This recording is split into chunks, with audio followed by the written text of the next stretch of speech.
Hello and welcome to my live show happening every Thursday night. If you are brand new here, let me explain to you how it works. I have a group of people, group of men on my Instagram page entitled Yonci Nation, and each week I ask them questions Monday through Friday, and I post all the answers to my Patreon page. This is where you can subscribe and become part of my online community. Well, each week we go over some of the answers that the men share, and we are joined by panel members from my Patreon page to discuss the 5 questions. So tonight is no different, and I'm going to be bringing on, let's see who's in the back. We've got Willie up front. Very nice. Good to have you, sir. Thank you so much. You are muted, by the way. Nice to have you. What up, what up, what up, what up? Hey. So how's your week going? I don't have any interesting news stories this week, so. Oh yeah, we got some interesting stuff coming. So I am really looking forward to the Patreon event that is coming up. That is underway. I'm very excited about that. I'm looking forward to the show between the 9th and the 11th. That's what I'm going to be traumatized between now and then. Oh yes, you will. I'll have to install some beds back here or a swing or something. Bunk beds. Oh, and a refrigerator and get like a little single burner stove. Not a single burner stove. Oh my goodness. So tonight, let me see who is coming. I've got a couple people who said they might join us. That would be wild if we were the panel for the whole time. We have Atlanta apparently is having a hurricane. Yeah. You hear about that? I didn't know about that until one of the guys. Okay, so someone just RSVP'd right now for the Patreon event. I had one person back out and someone else just listen, I believe it when they book their rooms. That part. By the way, if any of you are my patrons and you are watching, we have 10 out of the 20 rooms booked. So if you are procrastinating, you better stop if you want the discounted rates. We can take care of you there. All right, you guys, you know the drill. Comment your city and state so I can shout you out. It looks like we just have, I need to jump on Instagram and remind people to come on over here. I was running late today, so I didn't jump on Instagram. But let's see. Let's put it up here. Y'all know what it's like with a live show. Okay, let's see. Come watch the live show on YouTube. All right, let's put this up here. But everything going well, sir? I'm having a great day. I feel like we should go live on Instagram at some point during the event. Well, we're all together because a bunch of us from the panel are going to be there. I think we should look at doing like a live show. Yeah, that would have been really cool. Okay. That would have been dope. I just put this on Instagram. Let me pin it. Okay. All right. So let's get started here. Who do we have watching? You guys drop your city and state. Willie, you still got your first place on the comments. Someone's got to beat Willie at some point. If you guys are watching, what'd you say? That ain't going to happen. Those of you watching on Instagram, come on over to YouTube. The water is warm. The show is going to be great tonight. Let me read off some of the questions. We had one that a gentleman submitted. He said, would you approach a woman wearing an engagement ring if she were by herself or with female friends with no guys around? I was actually kind of surprised by those answers. Then I asked the guys, where did you meet your current or last partner? The next one, do you think it's important to love your partner in their love language? Then I stole some advice from somebody who is a dating coach also, and I asked you guys if she gave the right advice. We'll get into the question that was asked and her response. And then we got into something a little darker.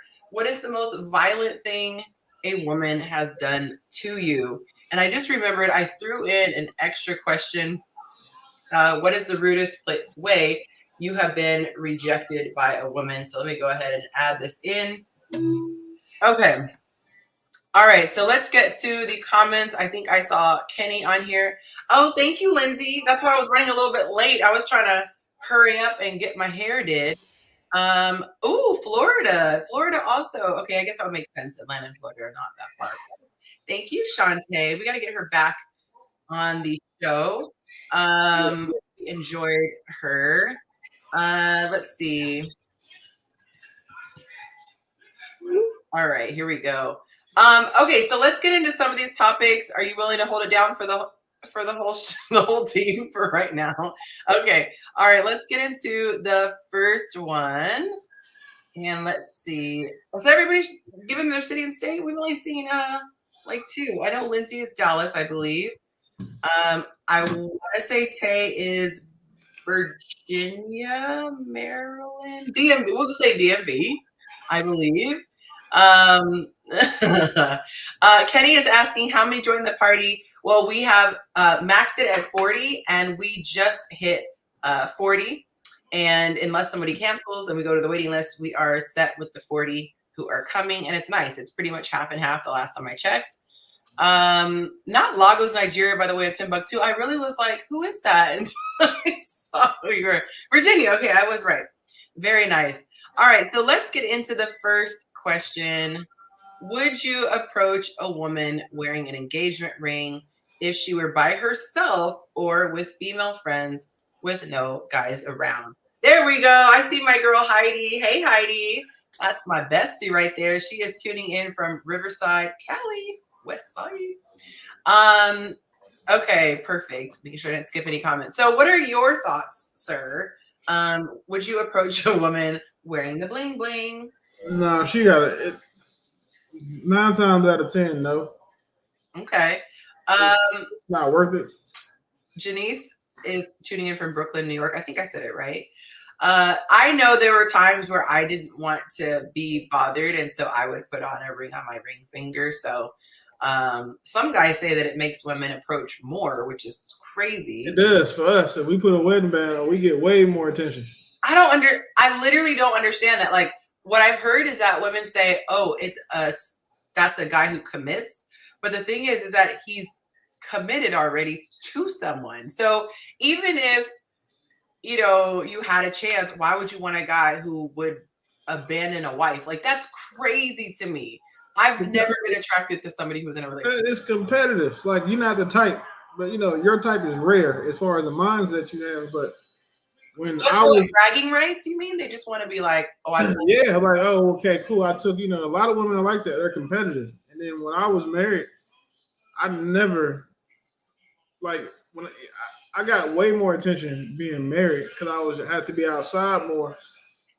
And those women would see how, I carried my wife or ex-wife, excuse me. So they would see that and like, oh, and then, for the few who were able to think that, okay, I can compete with her, or, who felt they might be better than her for whatever reason, they're like, well, shit, let me see, because it's advertisement. Like, they see her, well taken care of, hair done, driving good, hear her having conversations where she's not stressed out about nothing. She can't relate to none of the typical, relationship issues that men have or that other girls talk about. And then they see how I respect her, how I am. She's a billboard for me. So, like, you can see me as a person, what I do, and all those things. But if you see my woman is like a free advertising because she's gonna brag about her husband. You look at her ring, stuff like that. That makes other women like, damn, I wish. And a lot of women are willing to play number two to a man who does that for a woman just to get a piece of it.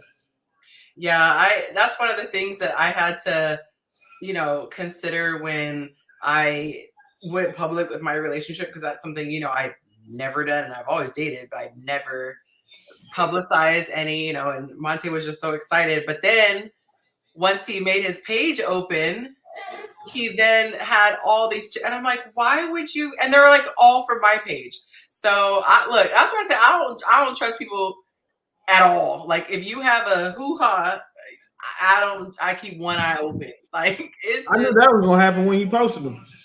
Man, that's what I told him. I was like, you don't want these problems. He was tagging them and everything. I'm like, oh, she bold.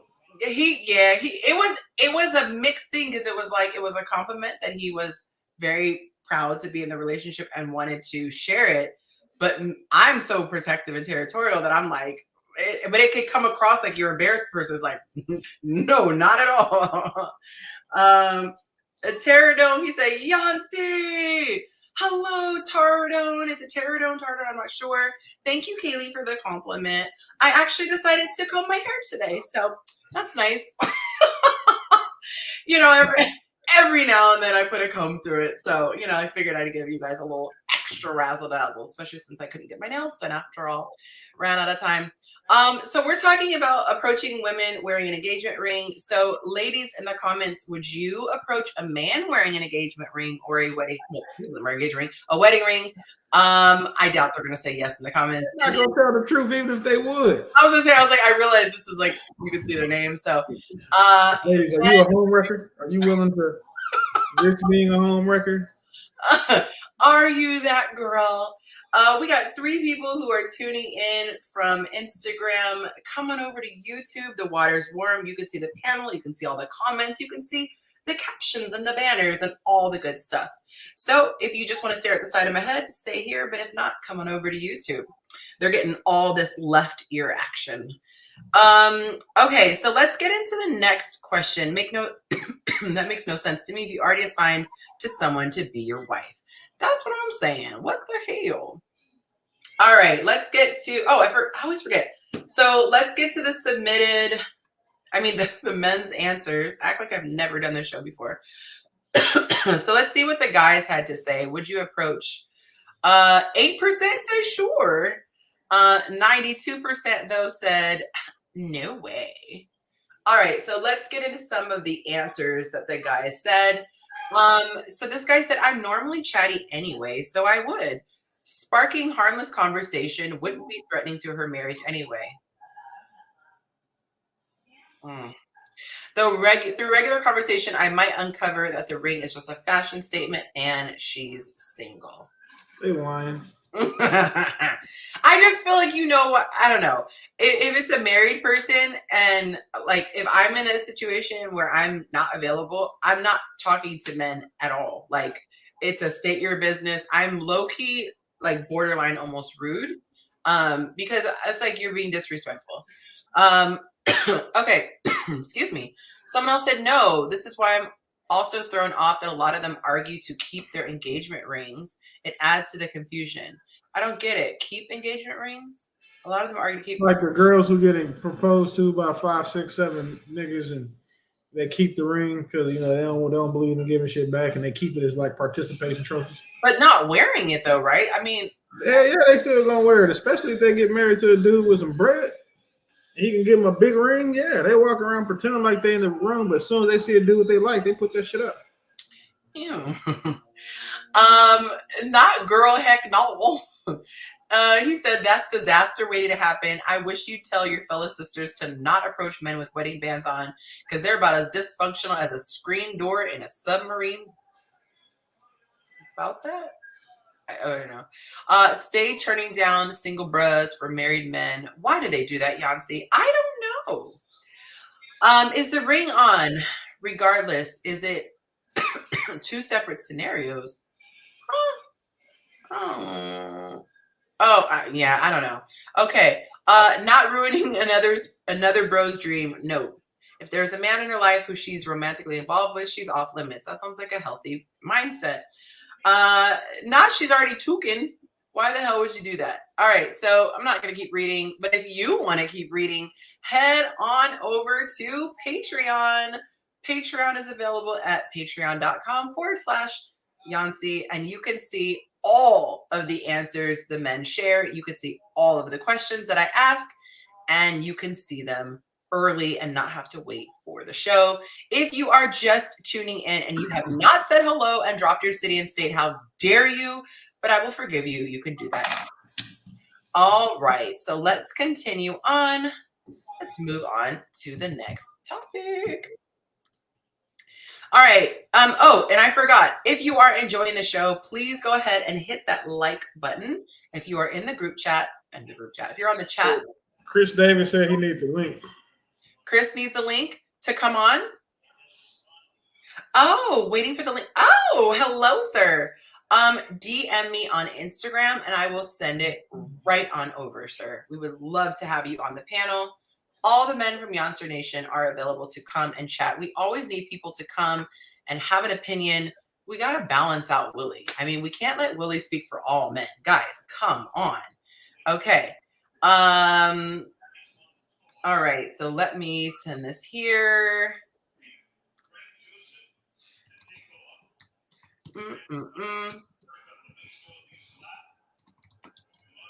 Pardon me, y'all. All right. Let's see if I got the message. All right. Make sure you DM me on Chasing Yonci because that's the one I'm logged into on my computer, and ain't nobody got time to try to log out. Okay. Oh, by the way, comment in the let me know when you have sent it so that I can open it up. Okay, because I am on a live show. Kaylee says she's tuning in from Nashville, and she said she is driving home in she'll be on in a bit after she drives home. So be safe out there, Kaylee. All right, so please hit that like button, share with a friend. A couple of you have mentioned that you shared with a friend. I believe Heidi shared with a friend. Thank you so much. That helps to grow the show and have more people be able to tune in. By the way, Heidi, is this your first time tuning in live? Let me know. She has been binging and trying to get caught up, which is an incredible feat in and of itself. Because we are 20 shows in and y'all be having me do 7-hour shows sometimes. So that's crazy. All right. So do you mind snitching for us real quick? And let me know where we are with the likes and the 13 views. and 10. 13 live and 10 likes. Ooh, that's not bad. That's the best I think we've had at the first snitch check-in. So very nice, guys. We are almost matched likes and viewers. There are 7 of you watching on Instagram. Please come on over and watch the show on YouTube. This is where the actual show is coming. This is just me letting you know it's happening, but the whole show is happening on YouTube. So just go to Chasing Yonci on YouTube and you will see the live show there. All right, so the next question was, where did you meet your current or last partner? I'm always fascinated to see where people met their person. When I got married, I met at work, and I know a lot of people meet their partner at work.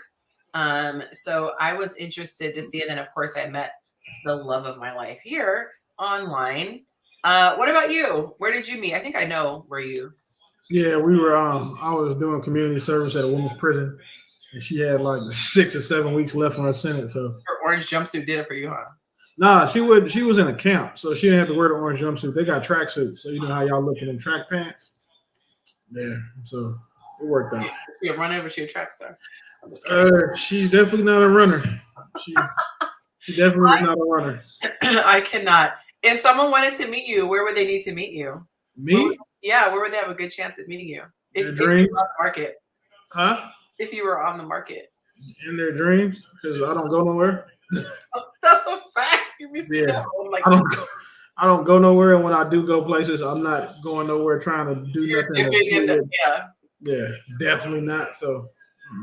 Okay. Well, we're gonna go ahead and look at the answers.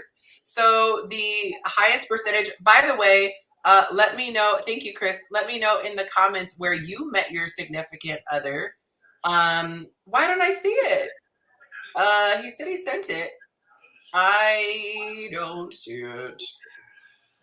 Okay. Hold on, y'all. I am trying to send it. You sent it to Chasing Yonci? You're gonna make me close my live stream. He sent that to Yonci Nation. Did you send it to Yonci Nation, Chris? All right. Let me check on here. Maybe it went to my other one, which I can't check on YouTube. I mean, I'm like, there we go. I couldn't see it. Okay. Doggone. The copy and paste is not working. Of course it's not. All right, hold on, guys. I promise you, I'm going to come back on. Not in your dreams. So childish. Yeah, I don't go nowhere. It was rare for me to be outside. So I go to the airport.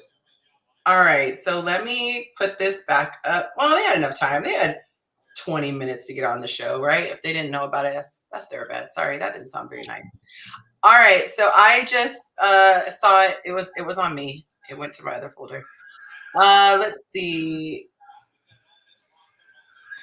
Oh, okay. Got it. Okay. So we have 49% met online. That would be me. I'm one of those people. The next percent would be other. I'm interested to know what other would be. I guess just meeting out and about with your friend. Oh, no, because through friends was a category. So 14% met through friends. I think that's so cute because then you could kind of ask like what the person's like, yada, yada, yada, whatever. And then be really pissed when you're like, it doesn't work out. Why did you tell me about this? And then we have 13% at work. That's very surprising that the work. I wouldn't touch nobody I work with a 10-foot pole. No, you don't shit where you eat. It can be a little bit tricky. I could tell you some stories. Yeah. When I was hey Jacob, nice to see you. I always want to like judge him when he comes in the comments. Like he's not a regular. He's an Android user, of course. Yeah, so when I first came, I had a choice whether to go to like the government side of the company or the corporate side. And so when I kind of felt like things might go somewhere, I was like, let me go in a completely different department because that would have been really awkward if I was like dating the VP. But I found out later, like all the girls wanted him. And so there was some hate. But I was so young and innocent, I didn't even realize half the stuff. But yeah, it could be a little bit of drama, for sure. Yeah. So I don't know. I'm so tempted to talk smack about Jacob. Just like, it's like somebody who, you know, I don't know, like comes to your house and just hangs out on the street, you know, like, and they're texting you from the car. Yeah. You see them on your Ring camera. You're like, you're in front of the house. Jacob doesn't belong in the comments at all. It's crazy, right? How many of you think it's crazy for Jacob to be in the comments? I told you his paycheck is getting docked this week for sure. I'm taking like 50. He done missed like 4 or 5 pounds. Yeah, and the girls too. The audacity of them to have a life. She said, "Nice to Jacob. We want him to come back." Yeah, we want him to come back with an iPhone. Yeah, level up, buddy. All right, so where are we? Oh, let's. That was just a question done. I didn't have any comments about that. All right, so let's get this one out of here.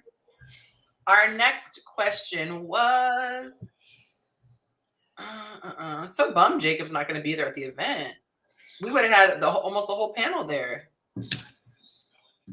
Okay, let's see. No one agrees with you all. Ew, they're probably just watching and they're probably delayed. So they're probably going to see it in a few minutes and then they're going to comment and be like, yeah, the audacity. Okay. Oh, nice. My product shipped. Thank you so much. Love language. I asked the guys, do you think it's important to love your partner in their love language rather than what is default to you? I had one guy say, you guys answer the comments, please, while I'm running my mouth. One guy was talking about one of the questions that we were talking about this week at Yonci Nation, talking about showing versus telling or showing and telling. And he was saying, it's not natural for me to tell. It's natural for me to show, blah, blah, blah. And it was crazy to me how many people thought that the woman should basically just take the way that he wants to show her versus how she receives it. So that just was very interesting. I'm going to put the answers here and we can discuss it. 83%, thank God, said show it in their love language. And then 17% said they should be grateful for what I give. So what are your thoughts, guys? Welcome to the show, Chris. Nice to have you. What's that? Hello. So what do you think? Should you just like, this is my natural love language, I'm showing it in this? Or do you think that you should be considerate of their love language? Why? I think that 17% is the dumbest group of men on your page. How you really feel, friend? That's it. Can you repeat the question? I kind of came in at the tail end. Yes. Do you think it's important to love your partner in their love language, or should they be grateful for what you give? I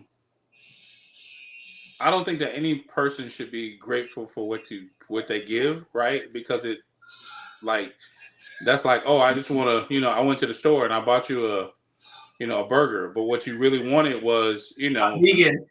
Yeah, Don't do that. Don't vegan. Like, don't even joke about being vegan. No. Sorry, Chris.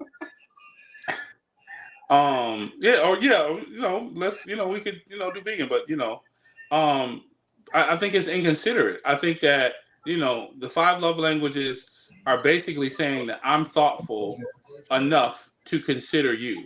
Mm. I'm going to give you what I know to do. But if you don't learn how to do more, then you shouldn't, for me, you don't deserve to keep me. Mm. Because previously married, and when I told my ex-wife I wanted words of affirmation and acts of service, she said I was doing too much. So I began to think about that once we got divorced, and I said, "Well, am I doing too much?" And that led me to Bless you. bless you. That led me to a whole spiral. And I talked to my therapist about it. My therapist said, ask yourself, are you doing too much, or are you asking too much from the wrong person? And when I discovered I was asking too much for the wrong person, I said, okay, leave That's stay and go. Yeah. that's a fact. What about you, Paul? Do you show your partner love, hypothetically, love in their love language, or do you prefer to show it the way that is natural or innate for you? I'd be more than willing to show love and affection using their love language, but I will say this: I believe that that's a conversation that should be had within like after like the initial stages. Because for me, the love languages, even though you can have a primary, you can also have secondaries, and I think that they're all very well balanced. Mm-hmm. If you use, because I think like for me, I know what my love language is, and I know how I express my love language. But I believe that using all 5 in a balanced way could really enhance the quality of the relationship. Ah. At least I believe it can, because let's just say for the sake of argument, right? If my love language is physical touch and her love language is words of affirmation, I could say, look here, I can call her up and be like, hey, babe, I just want you to come home and shower and do nothing. I'm gonna give you a massage. You know what I'm saying? That's speaking to her with affirmation, right? Showing my appreciation for her because she's had a long day at work and everything like that. And that even though my love language is physical touch, I can use that to kind of show her appreciation, and that creates quality time. Or you could be affirming her while you're massaging her. Exactly. You're so beautiful. Whoop-de whoop-de whoop. Yeah. Not the lane you're so beautiful that they hear at gas stations. Wait, what? I cannot even read his comment. I am just going to put it on the screen. You're out of control, but at least you're consistent. No. So Merciful says, we must be fluent in each other's love language. So when people ask me mine, I ask if they're able to speak those languages. If not, I'm gone. Or else, why am I even sharing my love language for a fact? So I have a friend who was very diligent because physical touch was very high on her list.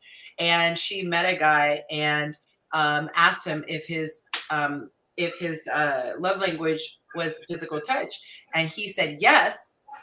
And according to him, he is affectionate.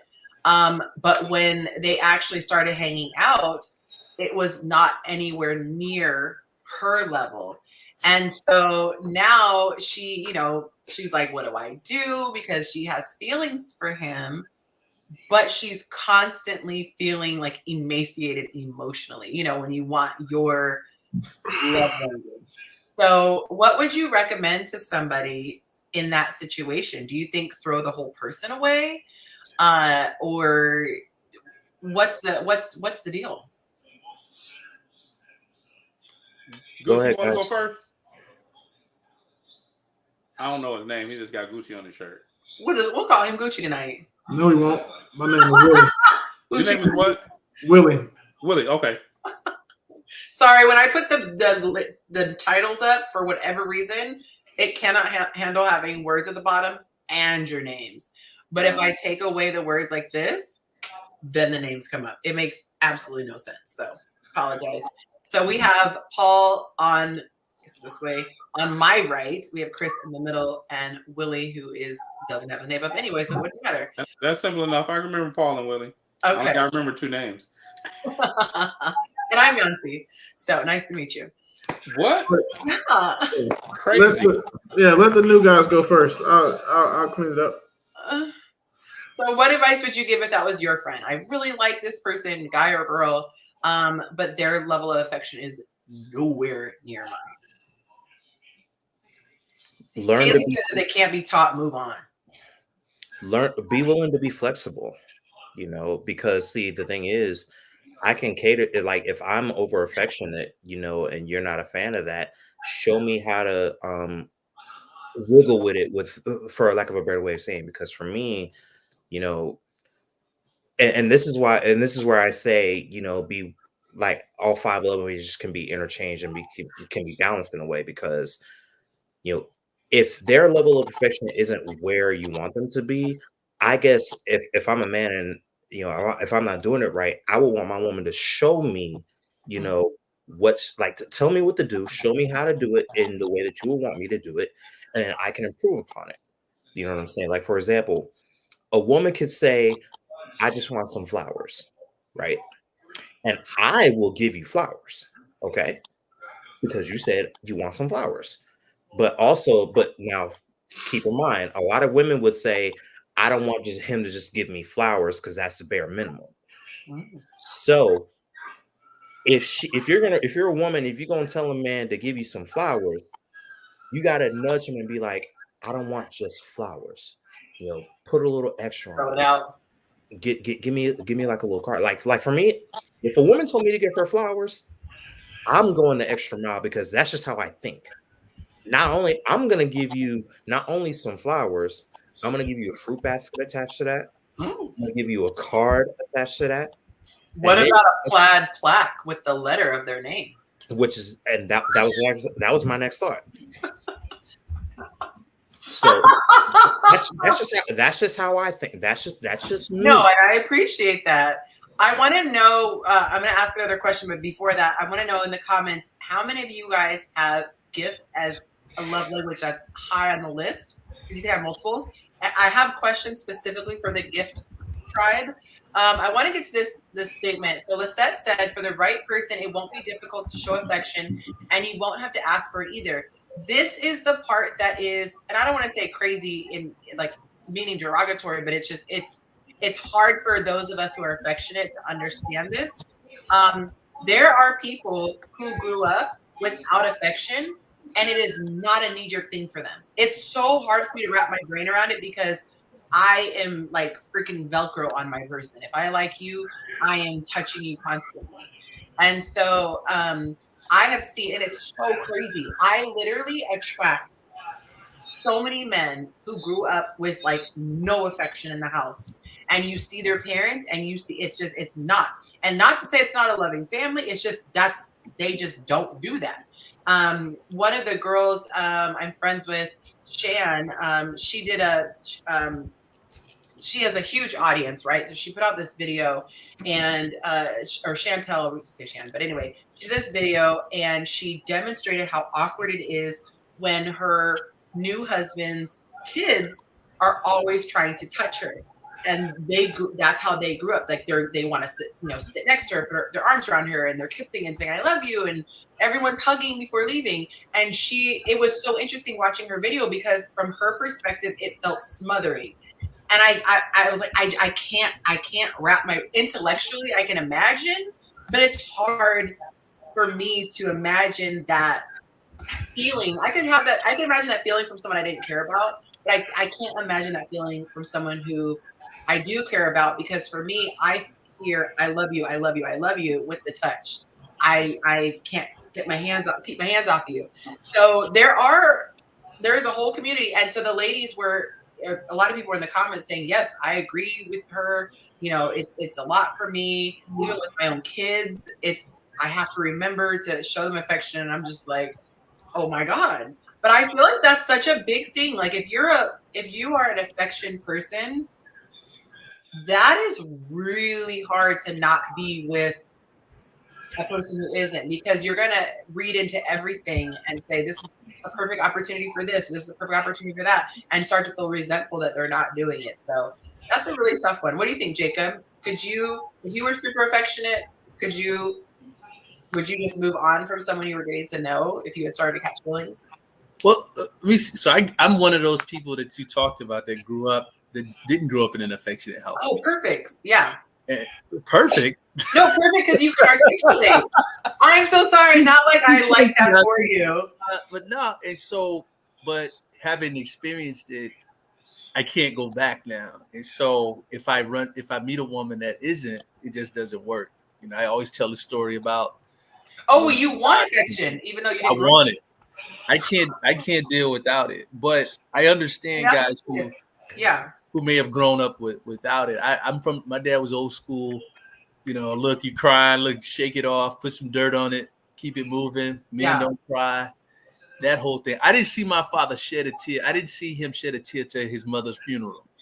Wow. And that was the first time I ever saw him cry, ever. Mm-hmm. He just kind of went through life and held it in. So, but once I met somebody who was affectionate, it made me want to be more affectionate. And so now dating anybody, I can't go without it. So somebody who comes around who isn't, or it's a challenge for them, it's not natural for them, it's probably not going to work. It has to be something innate and something that they just do. If I hear some women will say, well, I'll become that way if you do, if it's probably just a non-starter for me. I'm gonna go ahead and head for the exit. Yeah. Go ahead. No, I was just saying it's big. I've never heard of somebody who didn't grow up with it who wants it. So that is very interesting. That you still wanted it. So if you don't mind me asking, you can plead the fifth. When you were growing up, did you feel the void? Did you long for that and go, I wish I had that? Nah, you just don't know what you're not missing. That's what, I was wondering. And it was just something I just didn't know anything about. And even when I would see other people do it, it just felt like it felt foreign to me. I didn't know what was going on. Mm-hmm. But you know, I have a daughter now, so I make sure I tell her. And like, sometimes she gets tired of me being on it, and just being around her because she's a teenager now. But I'm always going to show affection towards her. But seeing other people, it felt weird. I didn't know why. People didn't do that. I didn't understand. I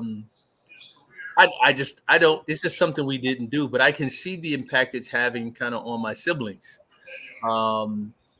That they still hold on to some of that. Like when we come around, like I have 2 brothers, 2 sisters. We don't even like, it's like, all right, I'll see you later. Like we don't even really hug, or we break. It's just something we didn't grow up with. But, yeah. Okay. Well, I appreciate you sharing your take. So are there no people in the comments who gifts is high up on your list? The reason why I was asking that is because that is one that doesn't come naturally for me. And I mentioned this before. I feel very intimidated by that because I was trying to put myself in the other person's shoes if it's not their love language. But that one I would be. I feel like I would run out of ideas so quickly. Like, what can you do versus hugs and kisses? You're not going to run out of them. And so, yeah, I'm super curious to hear somebody who has that as their primary love language, you know, what kinds of things a person could do on a regular basis to make you feel sustained. Okay. So to your question, Yonci, you know, to the young lady, she said, you know, I'm drawing feelings for him. Should I throw him away?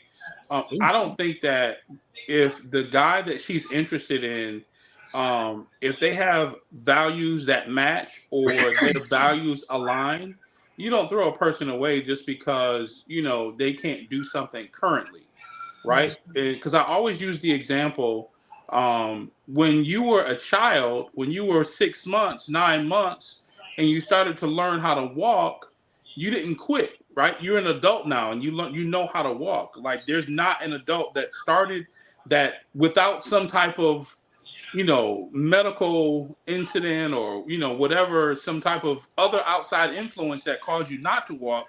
If you're able to walk, you're not crawling or scooting around on the ground. So that's a conversation that you need to have with the person that you're interested in. If your values align, and if your values align, then it's an easy conversation. Hey, listen, these are the things that I'm missing. This is how I would like it.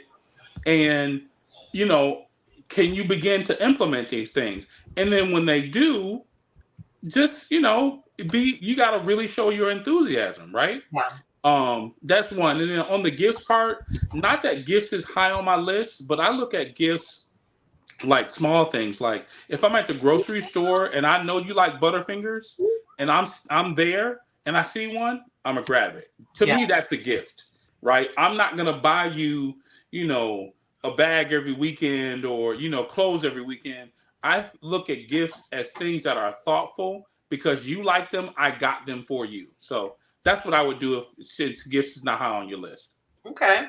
And to kind of piggyback off this one, I did have somewhat of a question, Yonci, because I wonder how gift is ranked amongst men and women.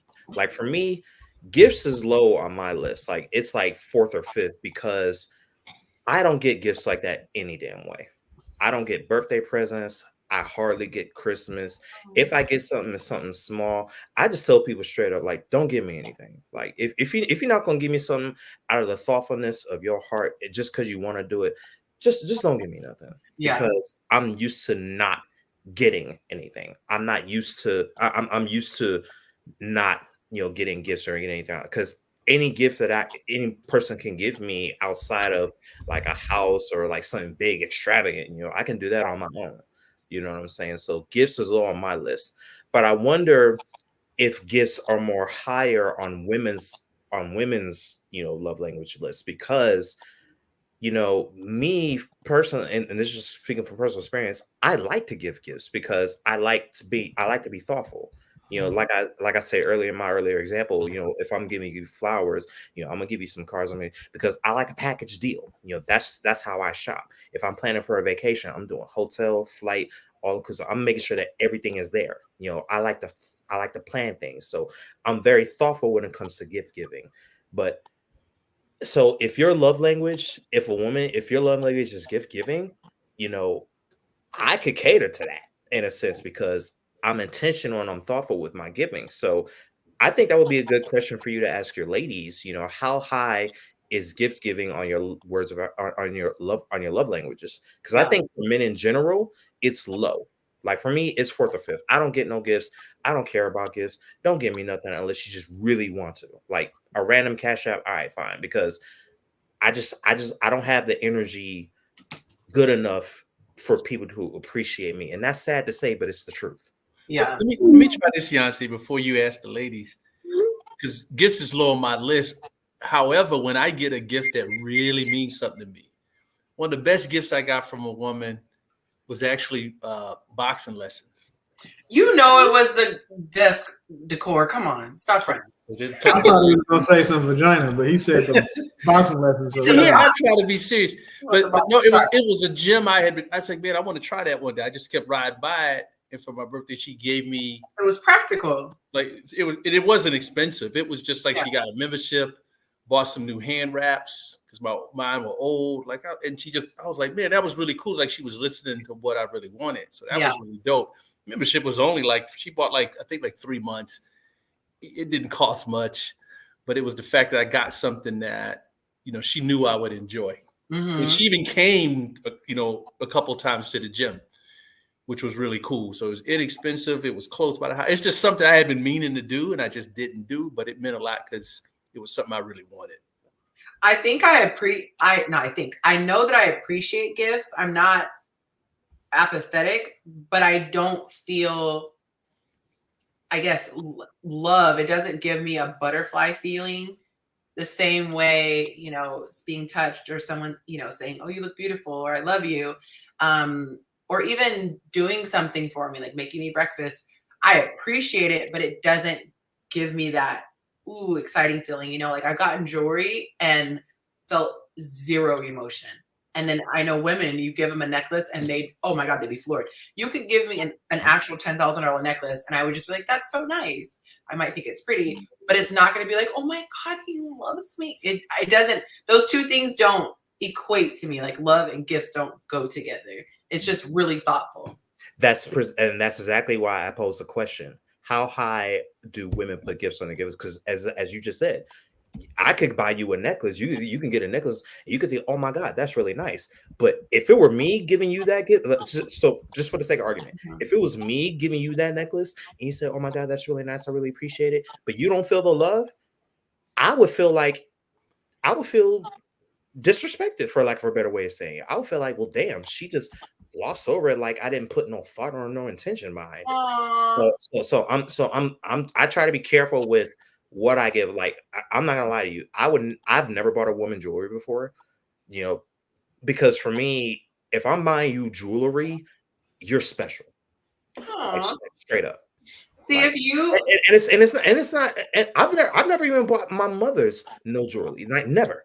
And it's no shade, no disrespect to them, but for me, if I'm doing something of the magnitude of buying jewelry or buying rings or taking you on trips, you are special to me.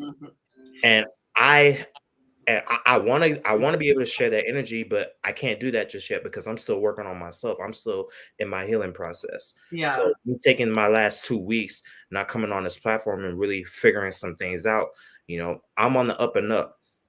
That's good. I was thinking about a birthday, and if somebody were to just like Touchdown Cowboys, by the way. Oh, boo. Wait, did you say go Cowboys? No, I said touchdown. I think you said go Cowboys. It's Thursday Night Football. It's 7-3. Thank you. I was about to jump on. I was like, I gotta represent for Monte. They're gonna lose anyway. I was thinking about yes, everyone I'm sure is going to appreciate the scores. Hey, wait, hold on. What'd you say, sir? Yonci was talking. No, I asked you what you said. Cowboys gonna lose. I said what I said. They still got a team in Dallas? Okay, all right. No, wait, Jacob. Don't you start this shit either, sir. Like, sir, don't hurt yourself reaching for that hat. No, we don't care. No, you're gonna see it tonight. You're gonna see it tonight. You understand? Oh my goodness. Just don't give up a game-winning touchdown to my guy at the end of the game. So let me see what the rankings, the standings are real quick. So I was like 1 and 2. I was thinking about a birthday, and if my guy had a gift for me, and like a really, really nice gift, and was like, "Happy birthday, babe," and handed it to me, and that was it for the birthday acknowledgement, I would be devastated. Like, I wouldn't say it. I'm devastated. I wouldn't express that, but I would feel that inside, because for me, I feel love through quality time and affection. So it would mean more if we just went for, I don't know, hung out and went on a walk, or, went on a boat ride or something inexpensive, but we spent time and he was affectionate. That really does it for me. The gifts, it feels like, I guess for me, it's like a gift. You have it for 2 seconds and then it's gone, versus an experience. You can hold on to that. Yes, Paul. Yonci, young lady just made a comment in the chat. I want you to pull it up from Lizette Carrasco. She said, I think even more important than the gifts are the details. And I'm someone who loves gifts. So that's precisely why I like gifts, because it's the thoughts behind it. What are you doing with this gift? I'll go back to the necklace example that you just said. If I'm in the jewelry store or wherever I'm at, and I'm thinking, okay, I want to buy this jewelry for Yonci, what is she like? What colors is like? What's her birthstone? What's her family's birthstone? You know what I'm saying? I go through all them details, because that's just how I am. I pay attention to detail, and that skill will serve me well in my job market that I'm going into. So I have those intrinsic thoughts, and I believe, and I think that this is where women really should come into play here. You should tell your man what you want in detail. Don't just say, I want flowers and that's it. Because I can't speak for all men, but for me, if you're going to tell me you want some flowers, sure, I'm going to give you flowers, and I'm going to think intentionally. But there's a lot of men out there who are going to look at that and say, okay, she wants flowers, I'll just give her some roses and then be done with it. I think women need to be more intentional with saying, I want flowers, but I want you to put some thought behind it. I'll put it to you like this. Here's a good solution. I would, if you're a woman, tell your man to give you some flowers, but do it in a way that he likes it. Like, for example, if your favorite color is green, You could tell your man, I want some green flowers, right? But check this out. Do it in a way that he would want to. I'll be like, okay. If I'm a Philadelphia Eagles fan and I want to watch Monday Night Football or Sunday Night Football or whenever the Eagles are playing, if my woman wants some flowers, I'm going to decorate the living room with some flowers, with some green flowers, and I'm going to give her my own little halftime show when it's halftime. Oh, all right then. See what I mean? Wow, Chico, wow. I want to give a quick shout out to the men on the panel. If you're a football fan, would you mind putting your hand in the air for a quick second so I could just see something? All right, I already know Willie is, even though he's not paying attention. Y'all, these 5 men are football enthusiasts, and they are still choosing to come today and give us the show. So I just want to give you a golf clap. Thank you so much. It is not lost on me that you are spending quality time, my love language, with me and my subscribers here on YouTube. So you guys show them some love in the comments. Thank you. It means a lot. It would have been a really awkward show with me by myself. So you're being here. You know, when it's a team that don't really matter, you know, you don't have to watch it on Thursday night. That's all. That's what I'm saying. This is like probably not really football. Hey, listen, I'm gonna tell you this right now. Listen, I understand the platform we're on, but I want both of you two niggas to know y'all not funnier than me combined. So chill out, like, because you can. I'm telling you, hey, I know Professor. What's Chris? I know you knew, so you don't know no better. But Jacob, you do know better. So all right. I'm not funnier than you. Hell no. I mean, looking maybe, but like we talk, and your team might be funnier than mine, but you definitely not funnier than me. Okay. I mean, at least my quarterback don't be switching when he throw the balls. But look, I grew up when the Colts weren't even a factor in the world. So look, I'm just happy that we are relevant again. It's hard to hurt my feelings with football. Our team sucks. They suck forever. Still do. Like, what are you talking about? Your team sucks since Peyton Manning left. I gotta talk while I can. The only thing that sucks more than your team is the OnlyFans model. Yonci, I'm a real football fan. I don't care what team is on. I want to watch me some football. You know. Damn. Oh, I forgot I was muted. He's a Falcon fan. That's why he said that. Wait, you said you're a real football fan and what? He said no, he's watch no matter who. I believe he's talking about actual football, aka soccer. Oh. He might be talking about that. So look. So Yonci, you know, like it's a lot of people who claim that they like diehard fans of teams, right? Oh no. And these diehard fans of teams, you ask them, okay, how is somebody doing over here? They can't tell you about Joe Burrow and how the Cincinnati Bengals are doing because they don't actually like football. They just want to be a part of something. So they join, so they become a team. So you know, they kind of identify as a Eagles fan or a Giants fan. I don't like football. They just want an identity. So, you know. You ain't got to worry about me. I'm true to Atlanta all the way. You're not a true fan unless you hate another team. That's my barometer. You have to hate. We in our hate week coming up. Hey, we got the Saints on Sunday. Another thing that I'm gonna tell you about your football fandom. If you didn't play football growing up, and I'm talking about at least was a starter or played in college, I don't want to talk to you about no goddamn. I don't want to talk to you about sports. Like that pop order Pee Wee football shit you did. Where you was like, where you were fat when you was little, but you grew up and you couldn't play receiver because you got skinny. Your opinion don't matter to me. William, what's up? You guys who said that video of the dude banging up his helmet? Yes. You gotta tell him about that video. Listen, the crazy part is, right, I'm a realistic Cowboys fan. People always give me shit. So, you know, Cowboys fans, we are probably one of the most annoying fans bases out there, right? But that's not how I am. But then, you know, we got, you know what I'm saying, a Eagles fan, you know what I'm saying, a Falcons fan, and they ain't been shit since they lost 28-3 to the Patriots, and then a Colts fan on here. And like my team, my franchise has more Super Bowls than theirs do combined.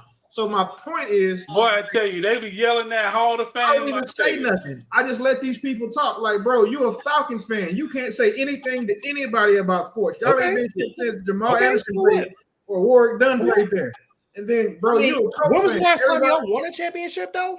Oh, I was a child, my friend.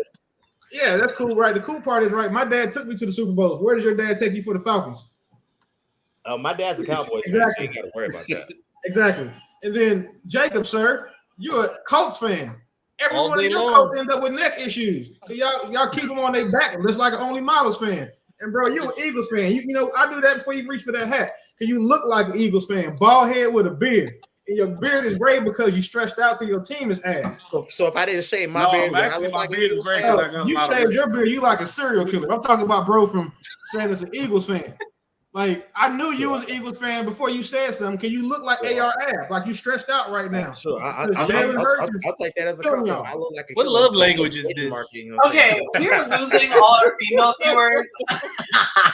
Well, Yonci, I forgot we actually do have a girl football fan. Heidi's a diehard football fan. Yonci, I wanted to comment on the topic too. What's that? I wanted to comment on the topic too. Bring us back, Mont. Yeah, let's do that. Let's do that. No, I think it's so I think it's all about nuance. Like the vast majority of girls like gifts, but not necessarily. You know, you just bought something big, right? They want you to feel like you thought of them. But it's different if you, depending on how long you've been dating this woman. So if you've been dating somebody for 1 month or let's say 3 weeks, and you get them any type of gift, even if you didn't think about what it entailed, the fact that you thought about them is important. You know, versus like, oh, he knew this, he knew that, because you can get him something that's too specific early on, and they'd be like, oh, this weird. Like how you know this much about him. Why would you do so much? Yeah, like why'd you do all of this? So it does all depend on context, but I think most women, the vast majority of women, like gifts. But of course, you know, the thought that goes into it makes it that much better. So okay. Well, you guys, we have someone who is joining us who is normally in the comment section and very active. Okay, thank you. I was gonna let her share her name in the comments if you guys can guess. Actually, are you logged in on YouTube also? I'm trying to right now. It's on a separate account actually. Oh, okay. I was gonna say because then it would be the answer to my question so they could see.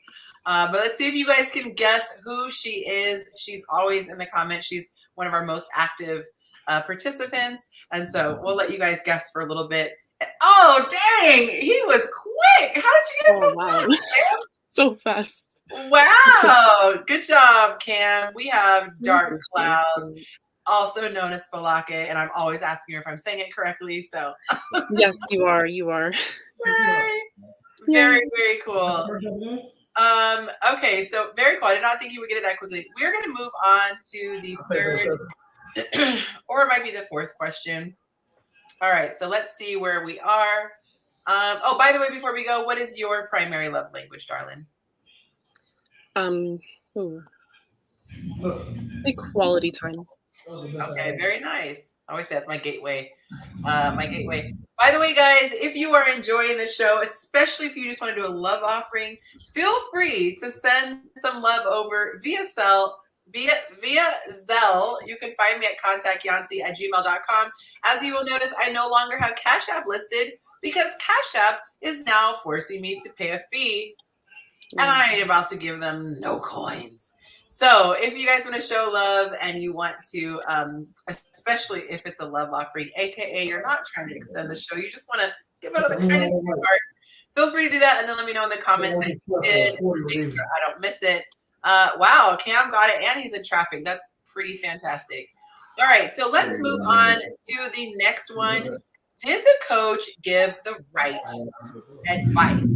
By the way, go ahead and let me go.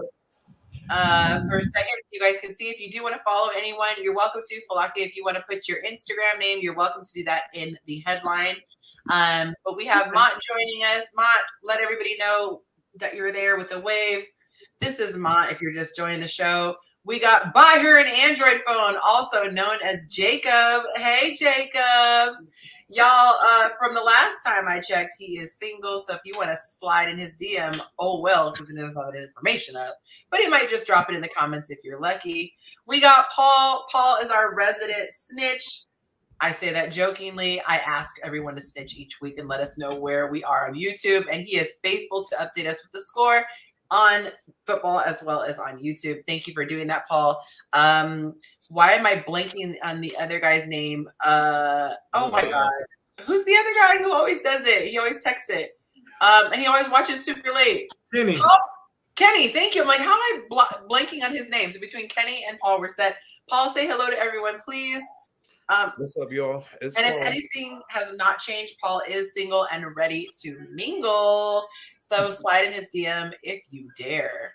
Next, we have Chris, aka the real _ Chris Davis. Please say hello, Chris. And if you would like to share your status today, feel free. Otherwise, you can plead the fifth. And ladies, enter his DMs at your own risk. My status? My status is green. No. Green means go. Slide on in, ladies. No, actually, I am unavailable to date. Oh, sorry. That was the sound of hearts breaking. I'm sorry. Okay, and last we have Willie, aka Blockchain Beeman. Please wave and let everybody know who you are, sir. He is our resident troublemaker, and he is not available for business, y'all. He has hung up his jersey, and I got a wife, a girlfriend, 6 kids, 3 open child support cases, and then probably like another girlfriend and wife I don't know about. Leave me alone. He ain't got time. Got time.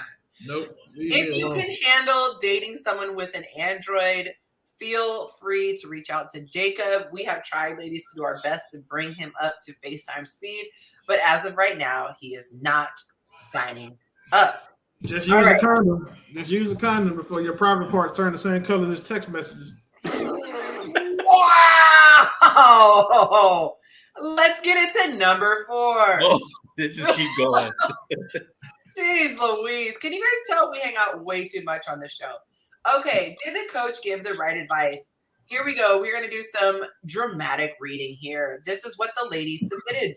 A friend of mine kept looking at me from across the bar last night. Excuse me. A friend of a friend kept looking at me from across the bar last night. I was with a friend, so I didn't approach him. Normally would if in a different situation, which I wonder if it was a male friend. That would have made a big difference. It kind of corresponds with the question I asked last week. I texted my mutual friend that it was so great to see him and then asked if the other guy is single. Long story short, I now have said guy's number. I believe he was given my number. I have no idea how to start the text conversation. I looked through a lot of your highlights, but couldn't find something similar. She asked the coach, and the coach goes by a little nudge on Instagram. A little nudge, the coach said, it goes on. She said, this is what the coach recommended. Totally random, but it was you at blank bar last night, right? I got your number from so-and-so. Sorry we didn't get to say hi, but I figured I'd get in touch. Nothing to lose, right? Smiley face. Then send a cute selfie so he knows who you are. She said, thanks. I knew you'd have the perfect words to say. You are the best. Then she followed up, said, update. I forgot to tell him my name, and I didn't send a selfie as there were only a few women at the bar. Why are you going to ask advice and then not even use it? Sorry, I got to hit myself. He responded using my name, so our mutual friend must have told him, we'll keep you posted. So my question to the guys was, did the coach give her the right advice? I have a strong opinion on this, but I want to know your thoughts before we show the comments from the guys on Monster Nation. I actually remember this one. I think she did give the right advice. I think that it's okay for a woman to say hey and not just stare at a guy, I fuck him, saying so the guy can kind of yes, he's supposed to know, say something. We don't know that you're interested unless you open the door. I always, when I talk about this subject, it's, you drop the napkin. You drop the napkin in the old school times, a man will pick it up. A man needs that as an introduction. And the right kind of guy, a masculine Touchdown man. Cowboys. Stop talking about that, bro. That's disrespectful. Chris is with the smoke. Golly, they're gonna lose anyway. Be excited about them for the first half, and then they do what they do in the second half. Drop the napkin. But you said dropping the handkerchief, let him know that. Drop the handkerchief. Drop the handkerchief. That's old school right there. How does this girl look? That's what I need to know. How does she look? That part matters. No, it really does. I can't give advice to someone who is attractive and then give that attractive woman advice to a regular or chick or a girl who look like her daddy. Like this is where I'm really torn. This is where I'm really torn, and I'm sorry because I caught myself clapping. But I feel that if a man is interested, he's going to reach out. Even if, let's say, he was an opportunity. I'm a woman, I know I could be wrong, right? This is my opinion.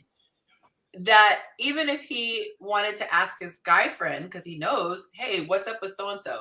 I can't fathom Willie and I being out somewhere. Willie and Hi. Okay, yeah, I was like, I hate getting it wrong. Willie and I being out somewhere, and I have this really hot friend, and there just wasn't an opportunity to talk. I just feel like he's going to say, "What's up with so and so? Like, what's up with your girl? Is she single? Da da da, whatever." And then if I say yeah, then he's going to find a way to get her information, or at least say, "Hey, can you see if she's open to sharing her number, whatever." I don't see him just like, "Oh, she's hot, but I'm not going to even ask." That's why I just like. Well, Yonci, if I may, so just to make sure I have the story correctly, did the person that the woman was looking at, he got her number from somebody else? Is that right? It's vice versa. She liked him. She got his number, and she asked for his. Yeah. Okay. No, that's crazy too. That's what I'm saying. What? So both of y'all out now. Well, okay. I was thinking it was the other way around. Go ahead. Yeah, from what I've seen, and maybe this is just who I'm attracted to, but if a man is passive, I'm turned off anyway. Like if I find out later, like, oh, you thought I was really attractive and you never asked about me and you know my friend, that's wild. So I don't know. I just feel like if this was my client, I would not encourage her to reach out because he could be flattered but not interested. He could not find her attractive. Like there's just so many scenarios that you can get my friend beat up for giving you my phone number. Like what? Look, you and I already talked about that. You want to get cussed out, give my number to somebody. Like I don't play about my phone number. Yeah, I'm not gonna lie. If I was a dude in that situation and I got a random text from a woman, and remind you, you said, Yonci, she didn't send the selfie like the coach told her. So to answer the question directly, the coach gave the right advice. Send him a message saying, hey, we were at the bar, we were at such and such place last night. I saw you from across the way. We didn't get a chance to speak. I just wanted to introduce myself, and send a selfie to remind him. Because if she would have sent the selfie, if it was me in this situation, if I got the selfie, I'd be like, oh yeah, I remember her. We didn't get a chance to speak. Then that would give me the all clear to initiate, because I'm not going to step up to a woman unless I'm confident that she's going to say yes to me. So that's personal. That's personal. That's personal, and I'm working on that because because my thing is, I want the energy to be there. I want everything to go smoothly. You know what I'm saying? I'm not gonna just go. Maybe I can still be a straight shooter, but kind of finesse my way in before I hit the target. No, Paul, you didn't say nothing wrong. I think most men are the same way. Like most men who not like those guys who come at every woman, they the same way. Like they're not going to say something to a woman that they don't think they got a high percentage of kind of being successful in most cases. But the difference is, I'm the same way. Like unless I think that I got an opportunity, I'm not going to say anything. But at the same time, if you let me know that you like me as a masculine man, it's a wrap already. So, can I ask you about that specifically? If you say you let me know. So let's just say if it's me and you in that scenario that she's describing. If we're at the bar and I'm consistently locking eyes with you, smiling, looking away, doing like all the little nonverbals, would that be enough for you to want to move forward if you are? Yeah, and that's pretty much the limit. The limit for me is to let me know that you're available without letting me know that you're available. Like make me think, is she looking at me? Or is she being nice to me, or do she kind of like, is she, is that because she might like me? But don't straight up be like, hey, how you doing? I saw you yesterday, thought you was cute. Okay, you did? You want me?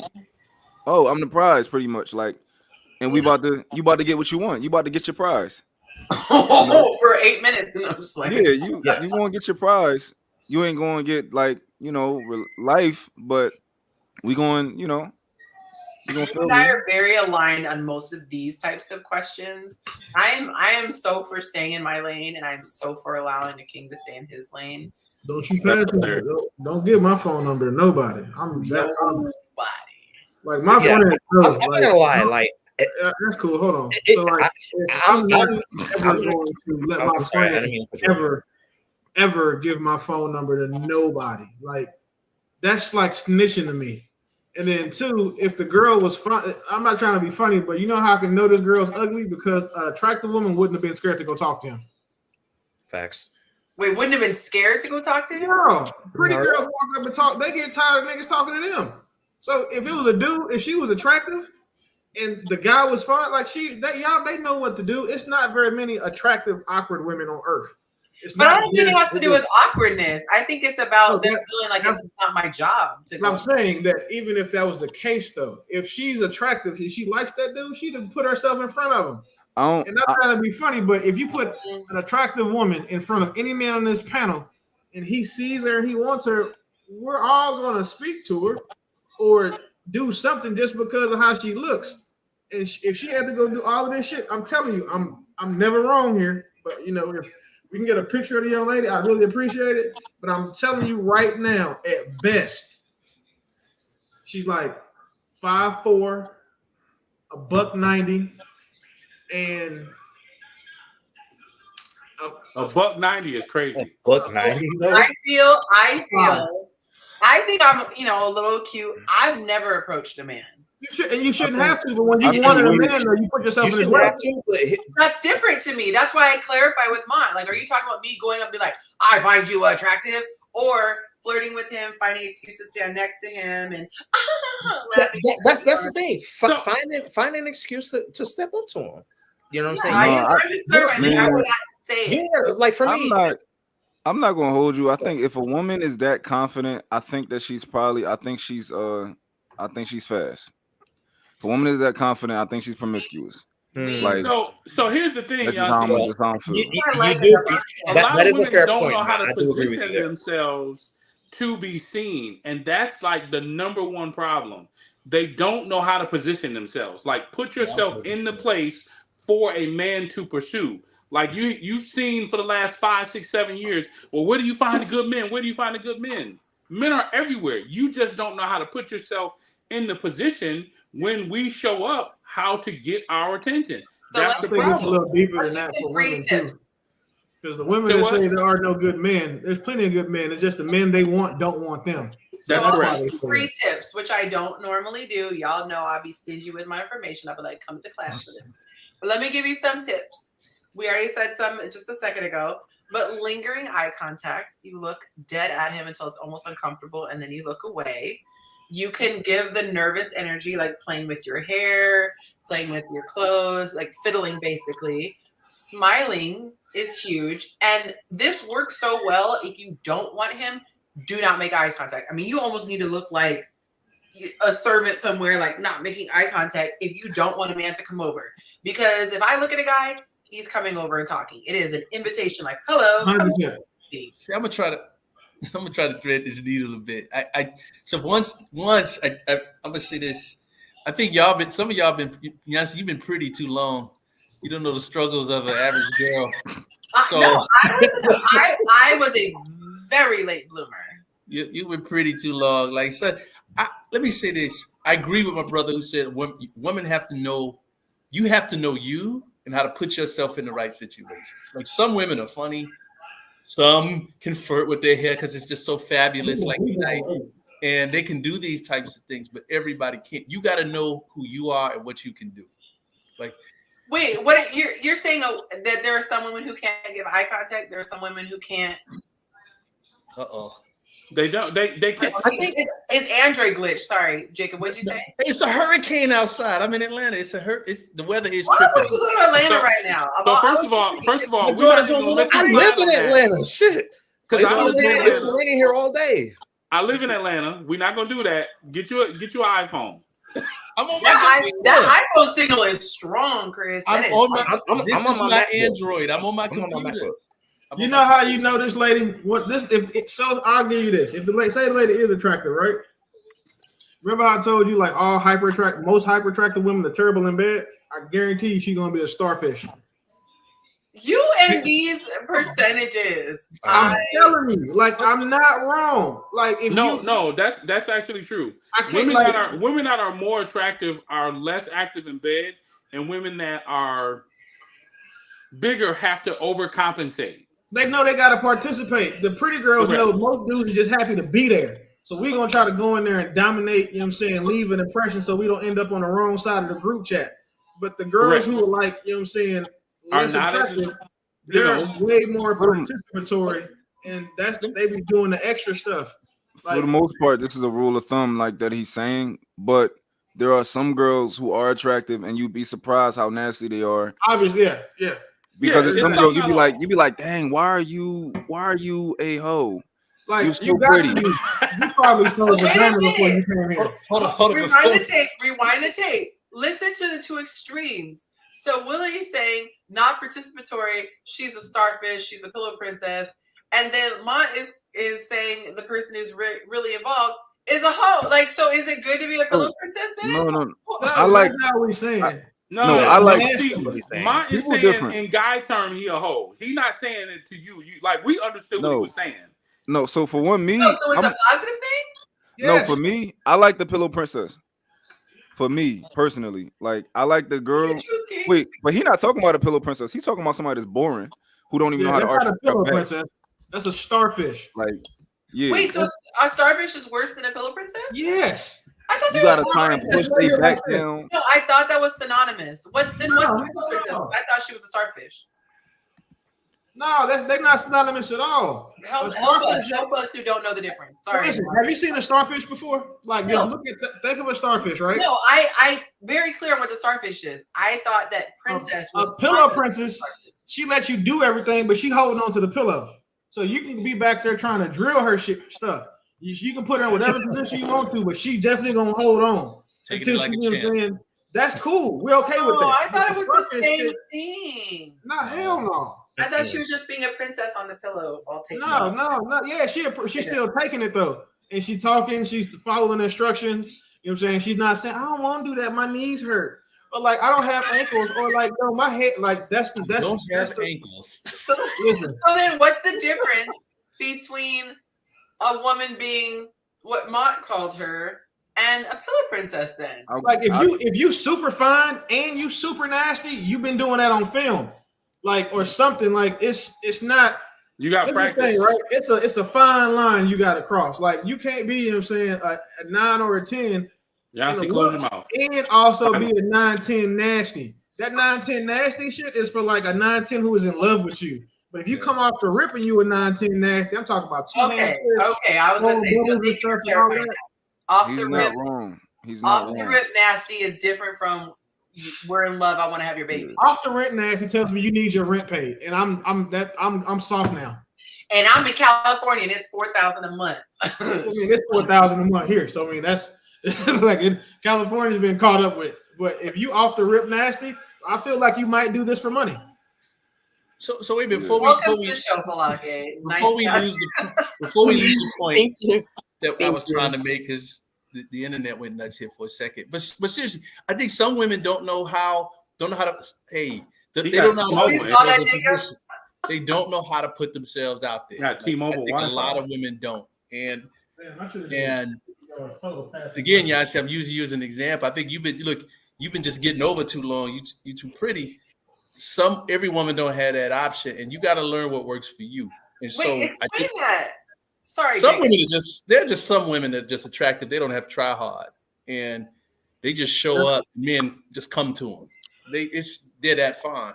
So you're saying if a woman is batting her eyelashes and she's making eye contact, and a guy finds her attractive, that's not going to be enough for her? A lot of times, no.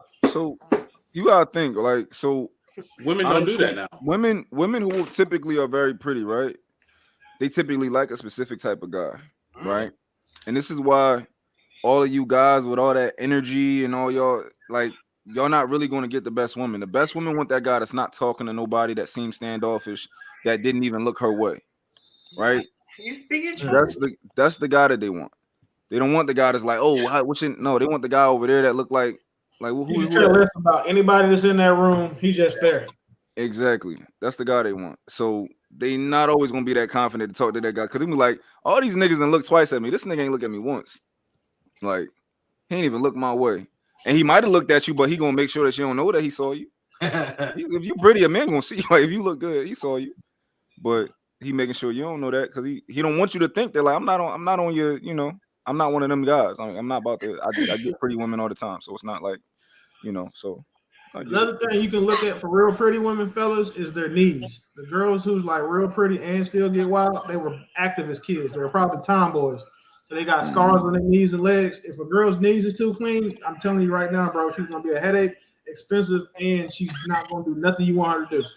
She's gonna have an attitude about anything. We can write a book on this stuff. Huh? He ain't lying. We can write a book on this stuff. These things are real. I mean, this is stuff. It seems anecdotal. It's not. It's real. Like, look at her legs. If her legs ain't got like, you know, everybody got that one scar on their knee from when they fell and broke their shit in that one time, and they ran through some bushes, so they got the scratches and stuff. Look at those girls. Those girls are the ones. Tomboys are nasty. Tomboys are nasty. Listen, the closer they were to being a stud, tomboys, like if you get a stud that just came back from being a stud, I ain't gonna go that far, but yeah, and you got a long time before she really know that she's that bad too. Yep. You got the best time to get her when she don't know she that bad. You want to be like the first or second dude that she experiment with. Because if you get her, you know what I'm saying, in the experimentation phase, even if she go back to girls, she's always gonna want to mess with you. I heard. You are out of control. You guys, I couldn't. Wow. I'm not lying. Y'all live in Atlanta, so y'all should know. These are the answers to the question: did the coach give her the right advice? 88% said yes. Dude may have needed an assist. The others, 12% said no. A man will approach if interested. I was very surprised at those percentages. I thought it would be. I'm not surprised. I'm not surprised because most men don't really get women like they want to. So whenever a woman can help do their job, they want that, you know, like, oh, you like me? Cool, I got one, you know, versus like having to kind of go out there and hunt. You know, it's like a lion. Of course, he's gonna take whatever he can get, but they gotta hunt. But if you got, you know, you see some hyenas over there, you're gonna kick them away from that, you know, that kick them out of there and get what they caught. That 12% are probably the men who don't have no issue getting women. And the 88% they identify with, you know what I'm saying, having needed an assist in the past. So they kind of like it. They like the idea that somebody told a woman it's okay to talk to men because they really wish women would have came and talked to them. That's what I feel with a lot. When I say that, I'm not trying to be mean. I think it's literally the truth, and it just is what it is. No, Ma, you said something important. Like, nice. This is something I had to grow into. You gotta be confident to get the woman you want. Some real. Like, I think a lot of men, they're not confident in themselves. They haven't grown. They haven't matured. You got to settle into yourself and go get the woman you want. Not what you will take, but be in a position to go get the woman you want to have. And a lot of guys not in that position. A lot of men, they won't admit it. I wasn't in that position earlier. I had to grow into it. And once you get to that level, you won't waste your time with stuff you don't want to be bothered with, or if you are messing with it, you know what it is. Like, you got to grow into that position. A lot of men don't come out that way. They got to grow and get there. So what he's talking about is another level that men have to grow to. And a lot of men just not there, straight up. I think most men won't get there and shouldn't because they don't put the work in to get there. Half of getting to that, I say not even half. 80% of successful women is the work you put into being a man. It's not about, you know what I'm saying, knowing how to talk to them. It's just you going through your life and becoming a man that a woman will even acknowledge or like recognize. Yep. I'll piggyback on that. My mentor told me that in order to get the woman that you want, you need to become the man that she wants. Yep. And I didn't understand that when he told me that when I was married. But then once I got divorced and I started developing character, the right characteristics that I wanted to have, like going to find a woman was easy. Like it became so effortless because now you're the type of woman or type of man that the woman that you desire wants. So he is absolutely, Willie is 100% correct on that. Yeah. You And I will develop add your this character. too. I think that men and women need to stop operating out of fear. Like I put on, I think with the post today. So what would happen? Let's just say I shoot my shot and Jacob rejects me. So I say, we'll say if it was reversed, right? That selfie must have been pixelated on his iPhone. It was Android. And so let's say if I'm a guy, right, and it's the opposite sex, which is weird because you guys get it. But as a guy, I'm saying, okay, I shot my shot, he rejected me, and so I'm never doing that again. And now you say, as a rule of thumb, I'm just not gonna, reach out to anyone who's pretty, and that is so problematic because not everyone is going to like you, and that one person that you think is so attractive, there are 10 men who don't think she's attractive, or vice versa. Like everyone has different types, and so I know guys think that reality shows are trivial or whatever, but I strongly recommend people to watch shows, some of those dating shows, because these people are all like top 10 types. They're gorgeous, long, beautiful hair, beautiful eyes, in great shape, whatever. Most of them have personality, and there are always going to be men who pass on them. And so you understand that someone who looks like that is getting people passing them over and over and over. It's not a reflection of them, how attractive they are, how great their personality is. It's just not a match. So when I see people be like, oh, I used to do that, but then after this experience, I don't do that anymore. It's crazy. You should continue to do what you naturally want to do. And I think Willie is the one who always says, be around people who actually like you. If someone actually likes you, they're going to appreciate whatever you're doing. Just because the other person didn't appreciate it doesn't mean you stop that. I had someone literally bothered by how affectionate I was. I'm not going to change being affectionate because he's got the ick with affection. That's on him. I just need to get with someone who is affectionate. So I just can't emphasize that enough. Do not stop being the sweet woman you are. Do not stop being the masculine leader, pursuer, outgoing man if that's your natural nature. Screw whoever didn't appreciate it. You just got that one out of the way, and now you're one person closer to the right one. So I think that lets you know of the flaw in people, and like anybody who thinks that way, it lets you know they're probably not that intelligent. Because that's just not how you troubleshoot. Like you don't say, okay, this girl was this way, I'm going to never do this again for a woman. That's not the issue. The issue was you chose poorly. So go back and make the better decisions and figure out what was wrong, But people like that, they lazy with their thought process and they don't know how to troubleshoot. And it's like I can't be around somebody like that. And a lot of the times those are people who think they're leaders and they think that they don't need to be led. If you can't troubleshoot, you need a leader. Yeah. There was a woman on one of the shows that I'm watching, and they don't sponsor me, so I'm not going to say the name. But she came across as very hard. She was very, very not feminine in her, actually pretty masculine. She wasn't feminine in her approach. She was very, very standoffish with this guy who liked her. And she actually ended things at one point and then started back up, sometime later. But she eventually said, I've been hurt so much, it takes me a long time to open up. The irony, and this is a vicious cycle, people who are closed off because of fear, who say, I'm going to have this cold, hard exterior and put a wall a mile up to really make sure I'm protected. One, you still aren't protecting yourself because life could still happen to anybody. And two, you actually do more deterring than anything. And so the guy ended up kind of not knowing if he should choose her or a different person because the other person came out the gate warm and open.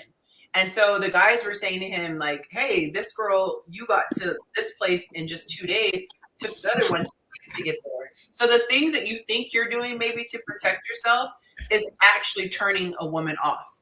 You know, like, I don't like to go out on dates because women use me for my money. Okay, well then maybe she thinks you're not interested because you're just talking on the phone for 6 months. You know, you just never know what you're missing because you're trying to avoid what you can't avoid anyway.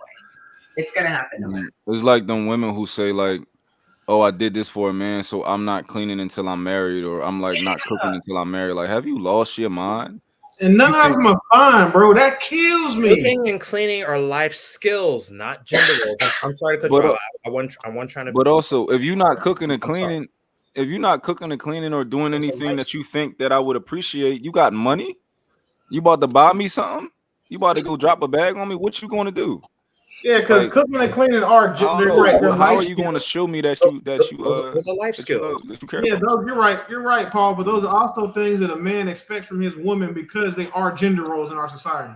Just because both people have to do it, the same way a woman can learn how to shoot a gun so she can go protect herself if someone breaks in the house. I can learn how to go sweeping, dusting, sweeping, mop the floor in the kitchen. But I guarantee you, what she won't want to do, she won't pick to go fight that battle, to go get that burglar, if she has an option between going to put her life on the line and sweeping the floor. So if a woman thinks that she's going to be like, well, I'll do that when I get married, none of those women are married. None of them. Like zero. And maybe the outlier that is married, look at the man she's married to. None of us respect him. She's married to a dude and she's the best he can do. And that says a lot about her. I'm going to read some of these comments. And then we're going to move on to the next question. We just have 30 more minutes left, and we got to still fit in the singles feature. All right. Shout out to Avatar. What's that? 30 minutes of what? The show ends at 10 Eastern, sir. Why are you acting all innocent and brand new? I don't know. Your poker face, man. We're going to see if I'm sleepy. I don't know if I'm sleepy. I'll be back. Hold on. You know what? He has zero poker face. I want to play poker with that guy. Oh, God, my big mouth. Okay. He said, too late. She already gave up her hand. I have no advice for her. Just wait till he texts you. And I'm kind of in line with that guy. Next one says, excellent advice. Nothing wrong with it. Third guy, sound advice. Fourth guy, there's nothing wrong with the assist or a woman initiating a dialogue by simply saying hello and something else. I think what the coach suggested was a bit too wordy, but it got the job done. And I find it fascinating to see how both genders overthink things when they're interested in someone. I wonder if that's a good thing or a bad thing. All right, the last one that I will read. As a woman, excuse me, she didn't even have to write all that. It would have been just as good to say, hey, this is so-and-so. This is so-and-so. I think you're cute. So-and-so gave me your number. Now that you have mine, give me a call and you're free. I'd like to get to know you. Bam. Balls in his court.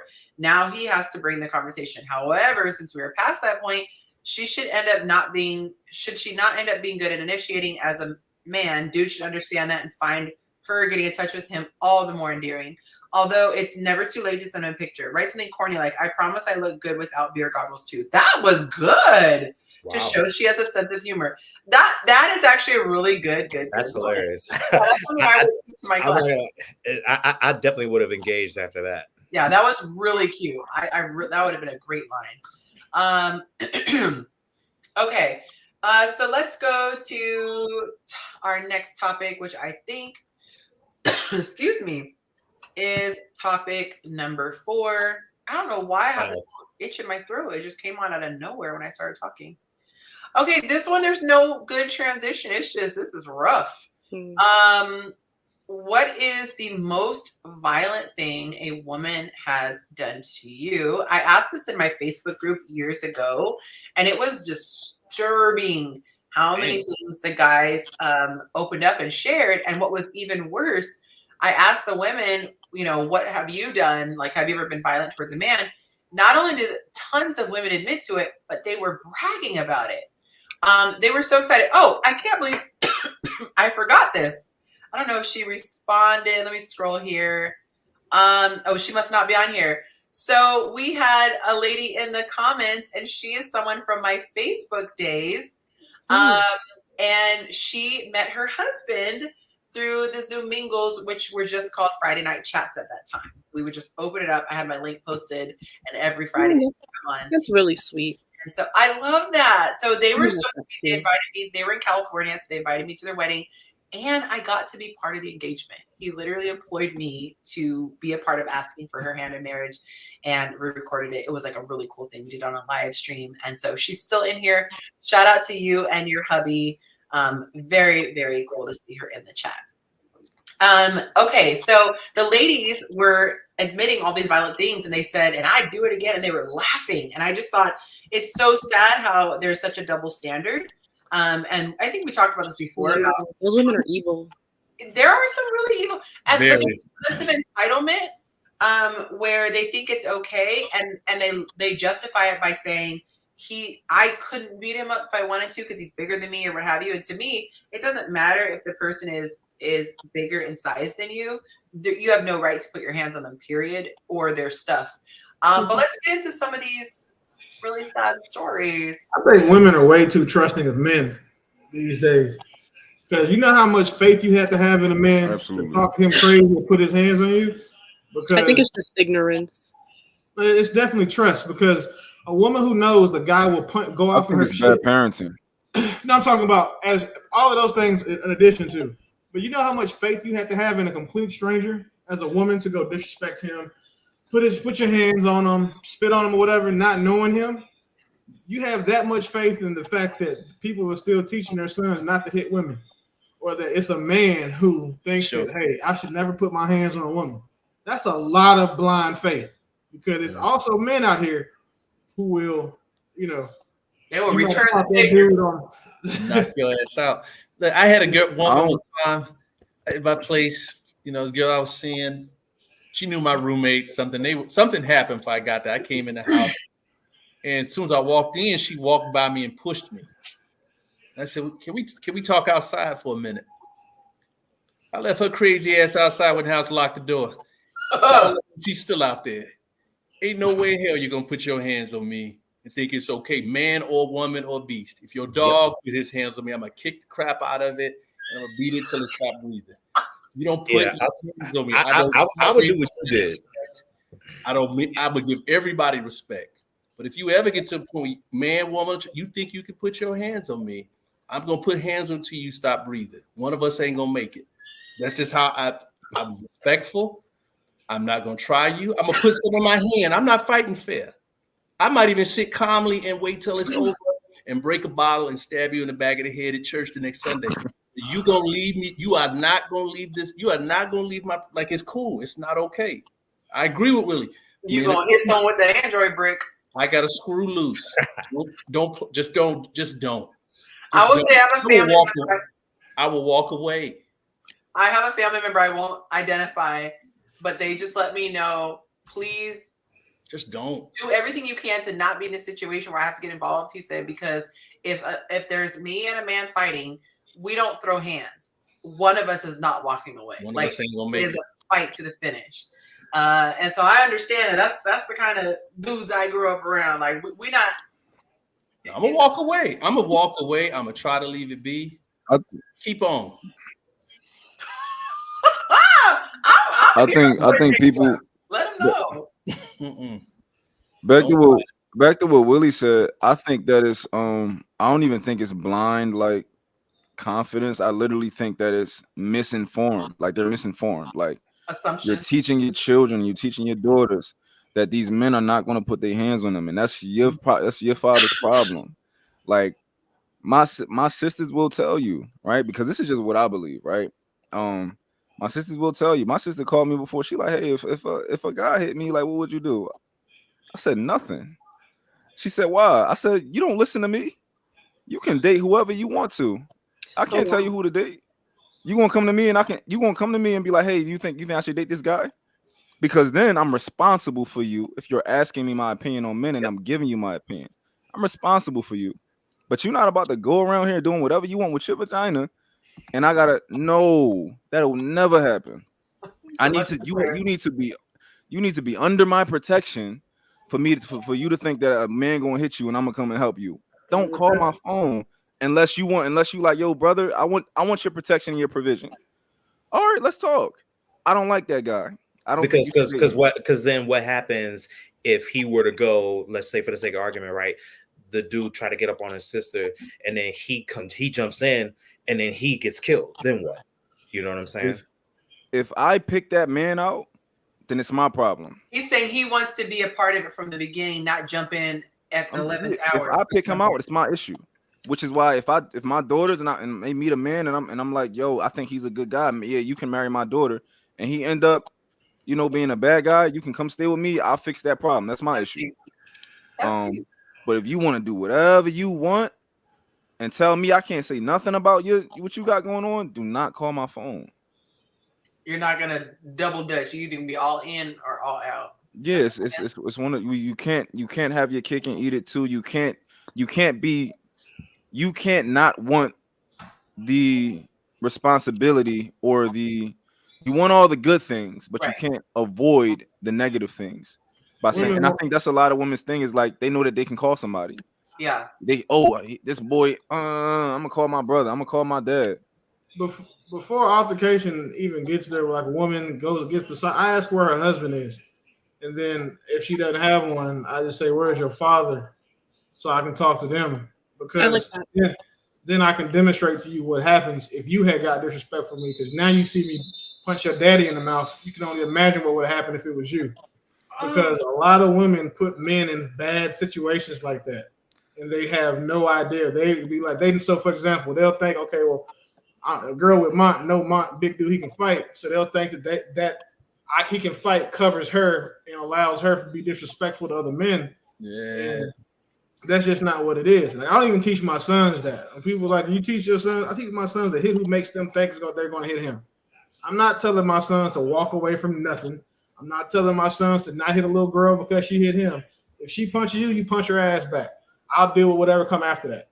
And if her parents feel a way about it, I'll punch them. Like, I'm not. It's so one. It's sexist for me, for anyone to not hit a woman just because they're a woman. Like, the only women a man shouldn't hit is one he's been in a relationship with, because that's domestic violence, even if they're not together anymore. Like, it's a 10-year window in most states. So if you've been in a relationship with that woman in the past 10 years and you put your hands on her, it's quick temporary restraining order, domestic violence, and then his mother. Everybody else outside of that should be liable for him to defend himself against. Like, if me and Yonci were out and two girls tried to jump Yonci, they got to fight both of us. Like, it's not like you say, or like say if me and my woman are out and someone tries to fight her, they really got to see me. They got a 2-for-1. No, it's because, like, right, if I'm out with my girl, I'm responsible for her. Like, so I'm not finna go back home and take her and her daddy see that she got beat up by 2 or 3 girls. My clothes clean, but you know what I'm saying? You know, her hair pulled, her clothes messed up, and she bloody and stuff. And he looking at me like, what happened? Why didn't she? No, man, it's 3 versus 2. Cool. We finna fight now, all of us. And I don't want to hear nothing about you a man. You should have thought you knew I was a man before you tried mine. Yonci, this is a rare occurrence when Willie is the better person than me. Like, cause he said, call your dad, and I'm gonna show you what I do to him. I'm gonna call your dad, but after I beat him up, now it's you. No, this is you and him versus me. It's not just him and me. It's y'all two versus me. There's one now. She gonna try to help her daddy. But listen, I've been in altercations with men behind something their woman has done, and one thing that I will tell you is that you know how much she loves her man by whether or not she tries to help him fight. It's always a futile thing. Like, the wig is getting knocked off because women. It's just, you're not built to. I'm not a small guy. I always think that it would harm my guy if I try to jump in. Yes. The reason why I think that is because now he has to think where are my arms? Oh my God! You had the first woman I've ever said this one has common sense about it. I feel like it's gonna make things worse. You gotta be like, I don't want to accidentally, because I've seen people in fights accidentally hit their boys. So now he's not gonna be able to go all out because he doesn't know if I'm standing close to his elbow or I'm. You know how many women say, "Oh no, babe, I'm helping my man fight." Girl, if you don't get your ass out the way, I hate it when I see screaming for the police. Girls jump in the middle, they go, no, and they jump in. I'm like, and the crazy thing is, the women who want to help us fight can't fight. Like, it's you gonna do it? Throw a shoe from far. Exactly. Like, listen, if you can grab a gun, trip it. You can do that, but you can't. There's that now, because now a woman can defend her man with the fire. So say if we was out, me or mine, his woman was out, right? And then he got jumped by 2 guys and she got a gun, she can pop one of them legally and not go to jail. That's cool. But don't come over here and try to square up with a dude like that's stupid to me. You see me with my hair out. I want to hear about these violent situations because seriously, because most grown men are not outside looking for fights and to hurt and shoot people. Like most grown men try to make business and enjoy life peacefully. So that's what I'm saying. If I get to that point, then you getting all of it. But it's gonna take a minute. But I'm not trying to go there. I don't leave the house trying to go there. Right. Like I'm literally talking about men with sense. Something happens, I'm gonna be like, hey man, my bad. Like I'm trying to keep peace. But if we go there, we going all the way there. And that's why it's important that you can sense who you're around. Because some people have nothing to lose. Some people have everything to prove. And if you have people like you who have a lot to lose, they're not gonna go there. They're gonna restrain themselves on that. But you go some places where they're like, I didn't think I'd be alive this long. You know, they got it all. Well, I'm going to read some of these, you guys. Okay, so I asked them, what's the most violent thing a woman has done? First one, I'm going to read 5. Pull sharp scissors on me at work. Now, that's crazy. I've never heard of a work altercation. Like, what are you doing at work? That's y'all work. Victim, but That's definitely crazy work. Sure. Right. Okay, the next one, thank God none had one close call where a girlfriend got a little emotional and I couldn't handle her libations and started getting loud and indignant. It was scary because the last thing I needed was a DV case in my profession. So immediately left my house to avoid confrontation. No argument or anything apparently. Too much Moscato had summoned her inner demon. No more alcohol was allowed for her around me. Alcohol will really change people and it's scary. I don't drink. I don't like that stuff. I don't think people who drink it changes them. I think you are completely confident and you know what you're doing. You're making a decision to do something and you're blaming the alcohol for it. I feel I'm gonna argue this, and this is not scientific, this is opinion. I feel like we have certain God-given inhibitions, and I think that alcohol suppresses some of the inhibitions. So you know they say like who speaks more truth? You know, alcoholics and little kids. I feel like if let's say I'm usually tactful with alcohol, I might be more blunt. I'm not speaking from personal experience, but what I've seen, like maybe someone who's wouldn't normally be as promiscuous, they'd restrain. They're more promiscuous. So I feel like it unbridles. I don't think they turn like Jekyll and Hyde, but I think it unbridles what they would normally. So maybe Jacob is normally more passive and peaceful and not getting into a fight, but you get the wrong combination of liquor and he's like looking for it. You know. Nah, Jamie Foxx got that, blame it on the alcohol. You are consciously aware of what you're doing. Yeah. You're making a choice. I think you're aware, but I think it just lowers your inhibition. Like you're like, I don't care, and you deal with the repercussions. Not everybody. I hate when my girl drink. I hate when she drink. It's like I can't stand being around people who can't handle the liquor. Not because she get real crazy. It's just because like she just get a little bit more stupid, and I don't like being around stupid people. And it make her seem like you're just a person that's not smart, but you just drink. We're the same person. Like I can't find you attractive if you see. It almost makes the person seem disabled because their motor skills are lacking. They can't hold a conversation as much. Like I drive like the Sahara Desert. Like I do not like intoxication. It is such a turnoff to me. Yeah, I damn near don't even want to date somebody that drinks. So I don't, and that's part of being in the military. They taught us like if she's had one drink, you know, she can change her mind and say no the next day. And then having so many people be under my leadership that I had to deal with that from, like people that I know are dating, like whole ass relationships, you know, in the command, but they fall out, and then one night she decides that he raped her because she didn't say, you know, she doesn't remember saying yes and all this other stuff, and she's like, well, I was drunk, so I don't remember it. Seeing that happen so many times made the idea of sleeping with someone that was drunk, like not my woman, but like a woman that I'm just meeting or, you know, we've been on a couple of dates with, it made the idea of that, so, like, I want to say gross, but like it's extremely undesirable for me. I just can't. I don't like. It's like physically, it's a non-starter for me. Like if I know you're drunk, I can't do shit with you for real. Yeah. No, for real. Speaking of that, it says this guy said the woman tried to, I'm gonna say grape, take away the G, to put a kid in her. Alcohol had me on ED status though, so it didn't work. Laughing face emoji. Someone else had pulled out a knife over a disagreement that wasn't even personal. Angry at facts I shared to give clarity. What's that? I was telling baby girl to sit down. Oh, yelled and I didn't tolerate that. You can get the F out of here once you start yelling. Yeah, I hate yelling. All right, guys. So we're gonna jump to the singles feature.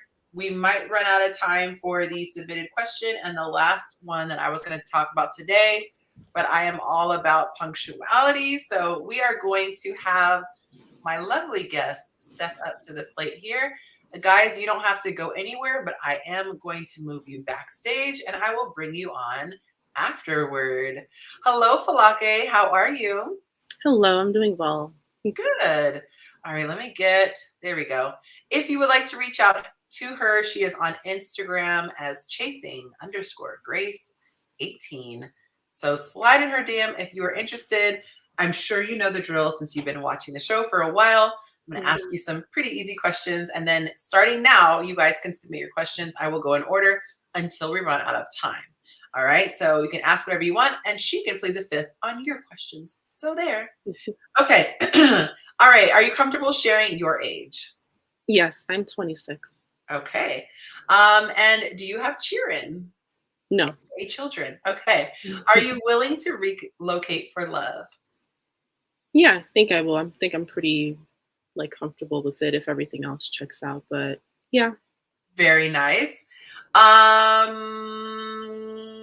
We just had someone named Erica send something. Erica, are you watching the show? If you are watching the show, please let me know if that was a love offering or a show extension. Excuse me. Or if it was just a coincidence that someone named Erica just sent me something because it was on Cash App. Okay, are you comfortable sharing your city and state that you are watching from? Yes. I don't live in well, it's the county, but it's not a large city. I live in a town, technically. So I'm coming from Rockland County, New York. Oh, okay. Very nice. No New York accent. Okay. Yeah, I'm not from the city. Oh, okay, okay. Yeah. Oh, she said it's an extension. Dang, it'd be your own people. Thank you for the 20. All right, so we got, go ahead and write 20 in the chat and then I'm going to highlight you on the screen. That way you can have your info on there. Y'all, we are going to go to 9:20 Central Time. That is courtesy of Erica. Thank you so much. All right, so let's get back into these questions. Excuse me. He said 9:20. What? Okay, thank you so much, Erica, for the $20. I was gonna say love offering, but it is a love offering, but it's for the show extension.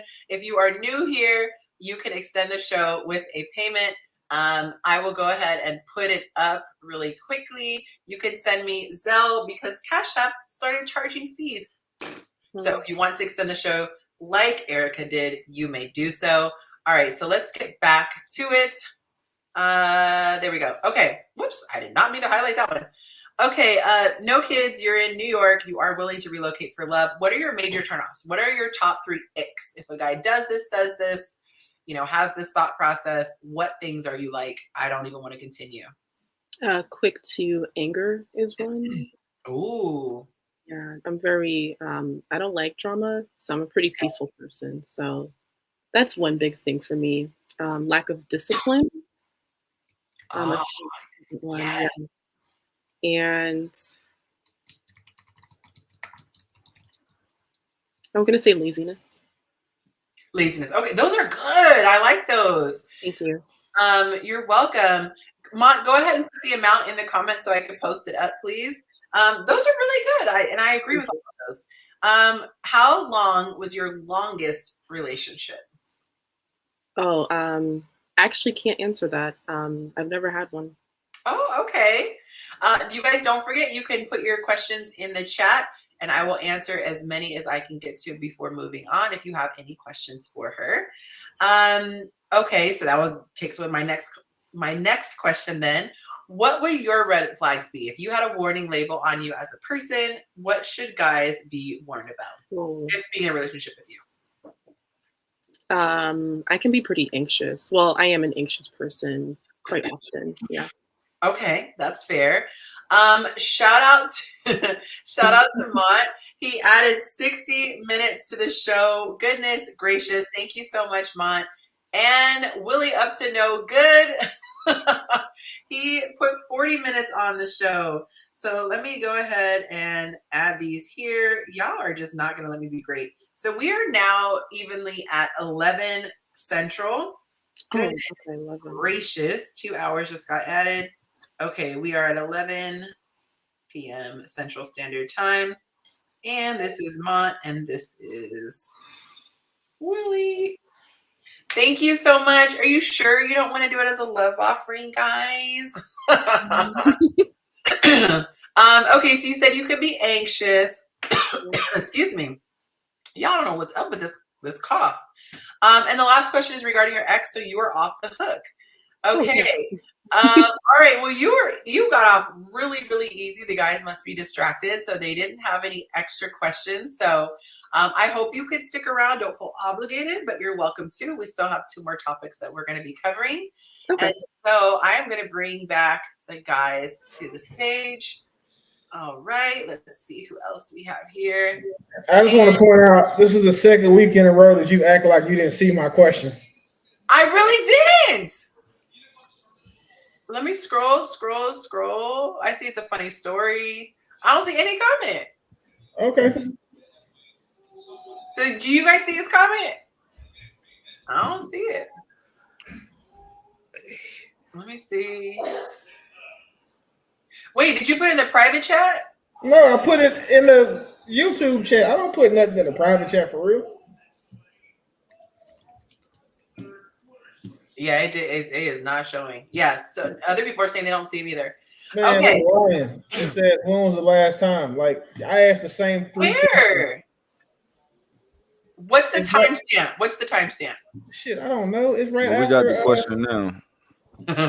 Yeah, it's I literally still not even on there. I mean, I can't see it. Can anyone else see it? Because I can't see it. Heidi says she can't see it. So I'm gonna take a picture of it and send it to you. Okay, I don't believe that you don't see it. Maybe YouTube is censoring it. I don't know. Did you use the SEX word? No, I said, when was the last time your cheeks were clapped? I don't even say the SEX word anymore. Yeah, so I don't even know. I don't know why. I stick to the algorithm code. So last week I was all bent out of shape because it said I was demonetized for that video. And I was like, oh my God, you guys finally were wilding out too much. And then I realized it was because I played the Taylor Swift video. I was like, doggone it. Oh, yeah, and it wasn't us. You was not trying to blame that on me. I was coming for you. I was like, really, doggone it. And it said I could delete it from the thing, but it still kept it demonetized. So. Yeah, just go on that one section. Just go take the. I clicked it, but it's still showing as, hey, it's all good. All right, so let's get to the next question. What is the rudest way you have been rejected by a woman you approached? I'm going to. This is a good one. I'm just going to start reading, and then you guys can add your stories. She rejected me for not having enough money to make her feel. To make her feel me like her. Wow. How would she even know how much money you have? That's weird. I have so many questions. Okay, a woman had her head turned away from me and gave a hand gesture dismissing me. That is rude. Like that's. Yeah, don't put that. It's very mean. That's unnecessary. Probably to be ignored now that I'm matured no longer has the same effect. This guy said I was probably 11 or 12. I asked a girl to be my boo, and she said dead face no. And I was crushed. Aww. Probably in 88, 89, after the New Edition Heartbreak concert, I approached this girl and she said, I don't talk to strangers. I just walked off. Last one I'm going to read. The rudest was her just telling me she's not interested. You have to know how to read the vibe she's giving just by her presence. I don't know that that's rude. I feel like most guys want to be told that the woman's not interested, so they're not wasting their time. I mean, exactly. Yeah. Okay, so you guys want to share your rudest story? I think for me. Go ahead, Paul. Go ahead, roll with the champ. Yeah, I think the rudest thing a woman's ever done to me was like go like to like the management of it, or like call security on me just because I was talking to her. Oh my like bad. Seriously. Like because of what? No, seriously. I stepped up to a woman. We was making conversation, or at least I was. You know, I was chatting it up. You know, I was like, "Hey, what's your name?" And we started talking. And then one of her friends, and it was a group of girls. It was about 4 women. And I stepped up to one of them. I tried to make conversation. So it's probably on me, you know, because it's a group of women, and of course, but calling security, that's wild. Well, they called it. Well, it wasn't security, but there was security on site. But they found one of the managers at that particular establishment. One of them went to that manager and said, "This guy's, you know, doing whatever." And then that manager called me over and was like, just stop talking to him." Oh wow, that's wild. I hate that for you. I'm just like, yo. Because see, here's the thing, and it's like you said, Yonci, I don't mind being told. Well, I mean, nobody likes tradition, but let's be real here. If you're not interested, don't let me keep talking to you. You know what I'm saying? Because my thing is, if I ask you a question and you give me an answer, that's clearing the way for me. If I say, "Hey, what's your name?" You say, "My name is Yonci." Okay, my name is Paul. Nice to meet you. If we're having that conversation, I'm locked in. You know what I'm saying? Don't let me keep talking because I'm a chatterbox. Like for real, I will talk your ear off. That's kind of one of my flaws, you know. But I accept that because, you know, I'd rather say too much than not say anything at all. You know, but if you're gonna call security on me, that's not a good tenant, huh? That's not a good tenant. That's a crazy thing to say. That's wild. It's truth. It's truth. You want me to keep it's it the real? Opposite. I keep it real. Did you say what? It's supposed to be the opposite. Like, you say you should prefer to say nothing than to say too much. Yeah, you rather say nothing than too much because you give away too much information. The more, listen, here's a free game that Yonci don't want to give to the fellas. You will talk yourself out of 100 times more vagina than you ever talk yourself into. But I will say, even in that scenario, there's no but to that. That's just how it is. Like, we men think that we can talk ourselves and finesse and all that. Listen, you have to try to get that woman's interest with the least amount of words possible, because the more you talk, unless you're like an expert, you know what I'm saying, closer, like a sales guy, the more you talk, the least likely you are to get between her legs. Like, this is just how it is for most men. Like, it's not just you. Gambling, the more you spend, the higher chance you have of losing. I'll tell you this: it's not my experience as far as pulling a woman for the pleasure of it. My experience is, you know, because I didn't do a lot of dating in my youth. You know, I was always in the church. You know, and I'm not saying that to, you know, kind of, you know, stroke any bad feelings or anything like that. My thing is, you know, I've always, you know, wanted to approach a woman from a standpoint of be respectful, be courteous, you know, be mindful of what you say, you know, not talk too much. And like I said, I'll admit, I do talk a lot, you know, and that's something that I'm actively working on, you know, but I will tell you the inspiration behind that, but I'm not going to delve too deep into it right now. But I don't put myself in a position. I don't seek one part of a woman. You know, I'm trying to say it without saying, because I'm not trying to get you canceled, Yonci, or anything like that.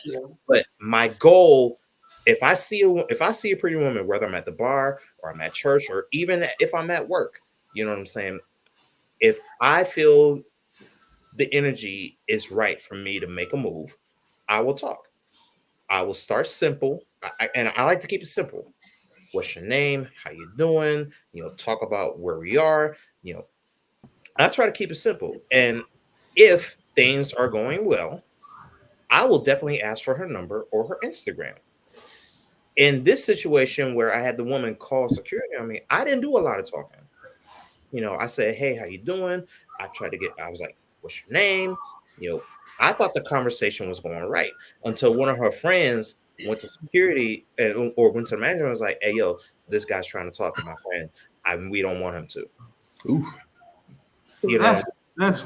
That's like getting a police called on you because you're a black dude walking in a white neighborhood. Crazy. I don't know which one worse. Yeah. That's tough. I thought I had a bad one. I get told I was like I talk to white women a lot. Like that's like you look like you talk to white women. I'm like, all right, cool. Then why are we having a conversation? I talk to white women. You're not white. If you got escorted out by security, you have every right to be a villain these days. Yeah. Like I wasn't escorted out, but as soon as I got done doing what I was doing, I left. Because I'm like, yo, and I'm gonna tell you this, it does upset me when women do that.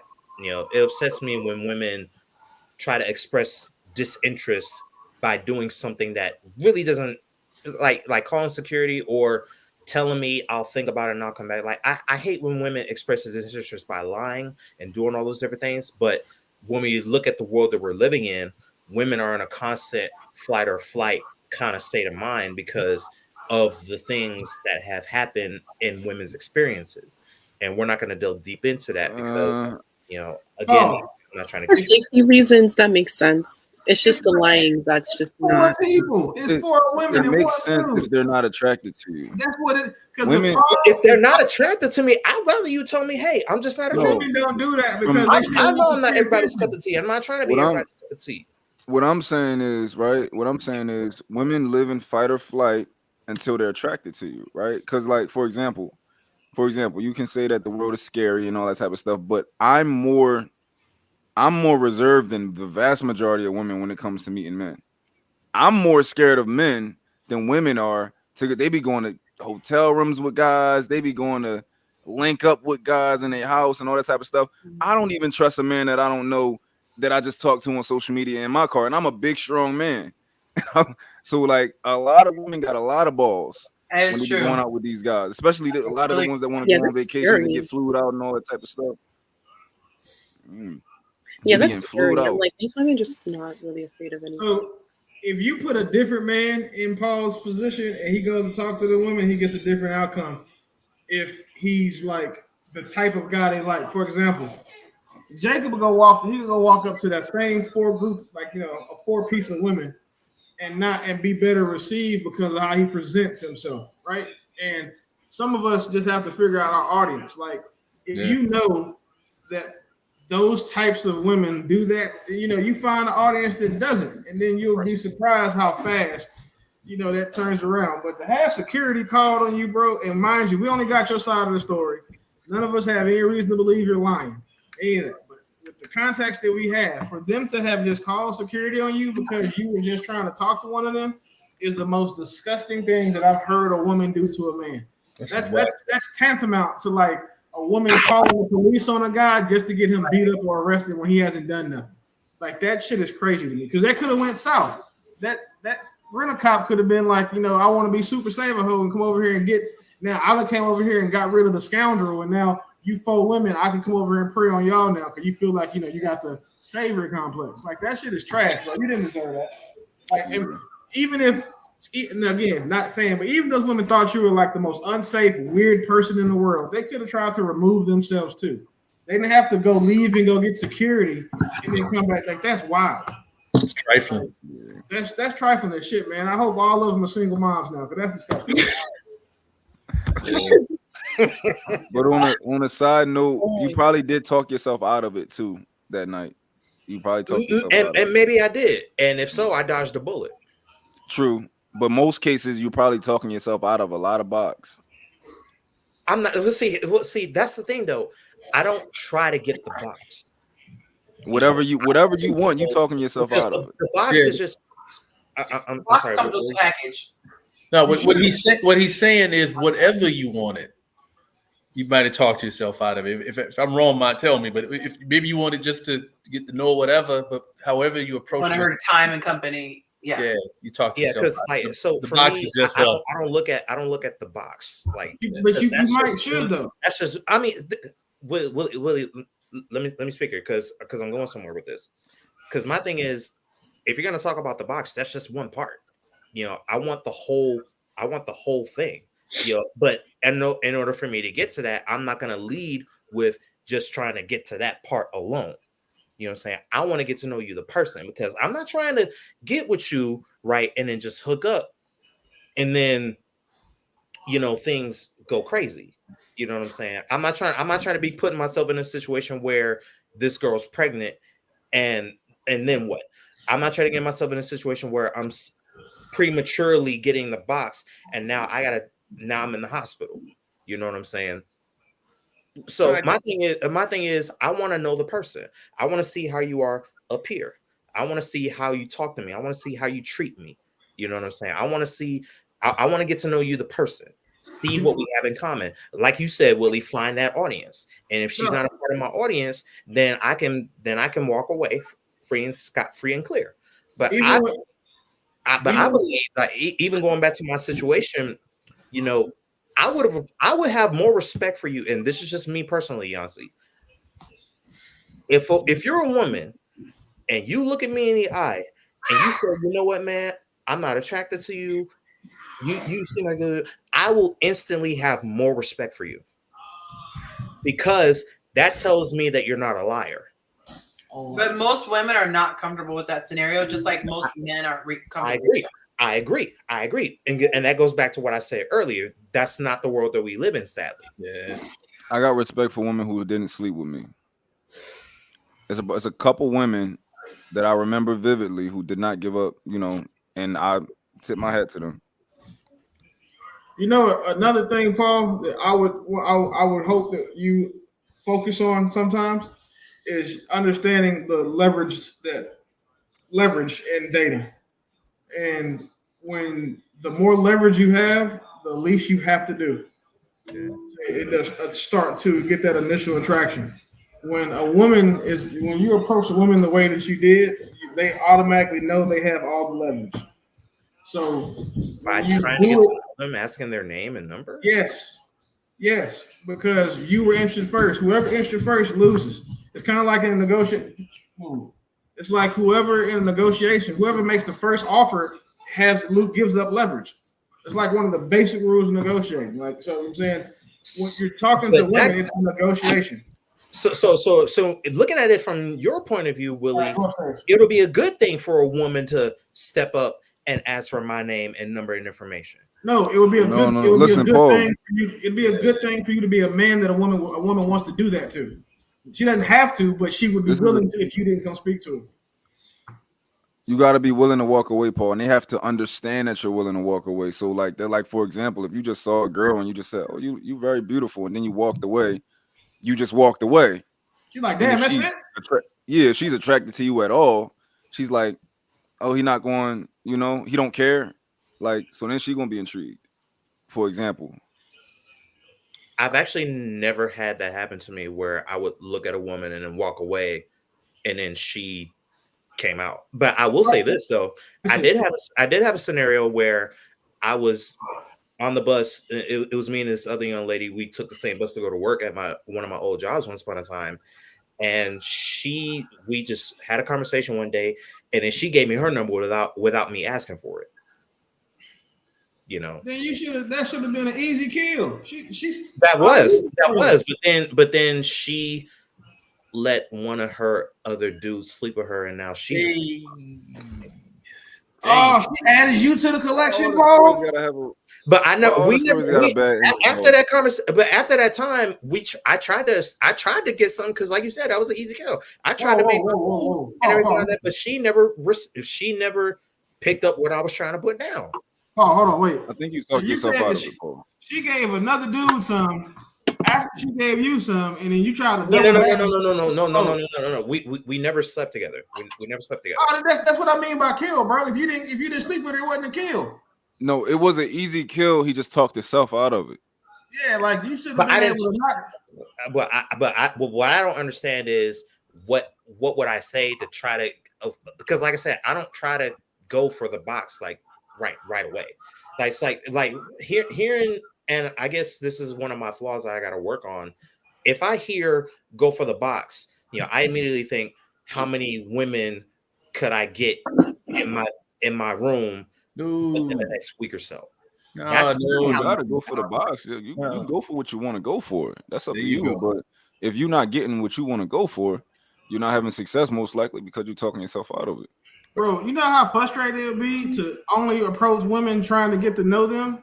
Like, so this is gonna sound real crazy for a lot of guys, to a lot of ladies, but I don't care. But like, the more when you talk to women, bro, and you get with one, like, your goal should be, and her goal, knowing how she wants to establish value in your life, needs to be like to reduce your cost per nut. And so, like, if you got to go out, if you got to date her for 3 months, then y'all finally sleep together, you done spent 3 months worth of time and money.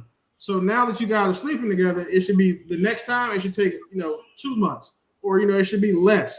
Because if you're trying to go just get to know women for no purpose, like, what's the end game? Every attractive woman knows that every man that talks to her wants to sleep with her. Their goal is to find out, and what else?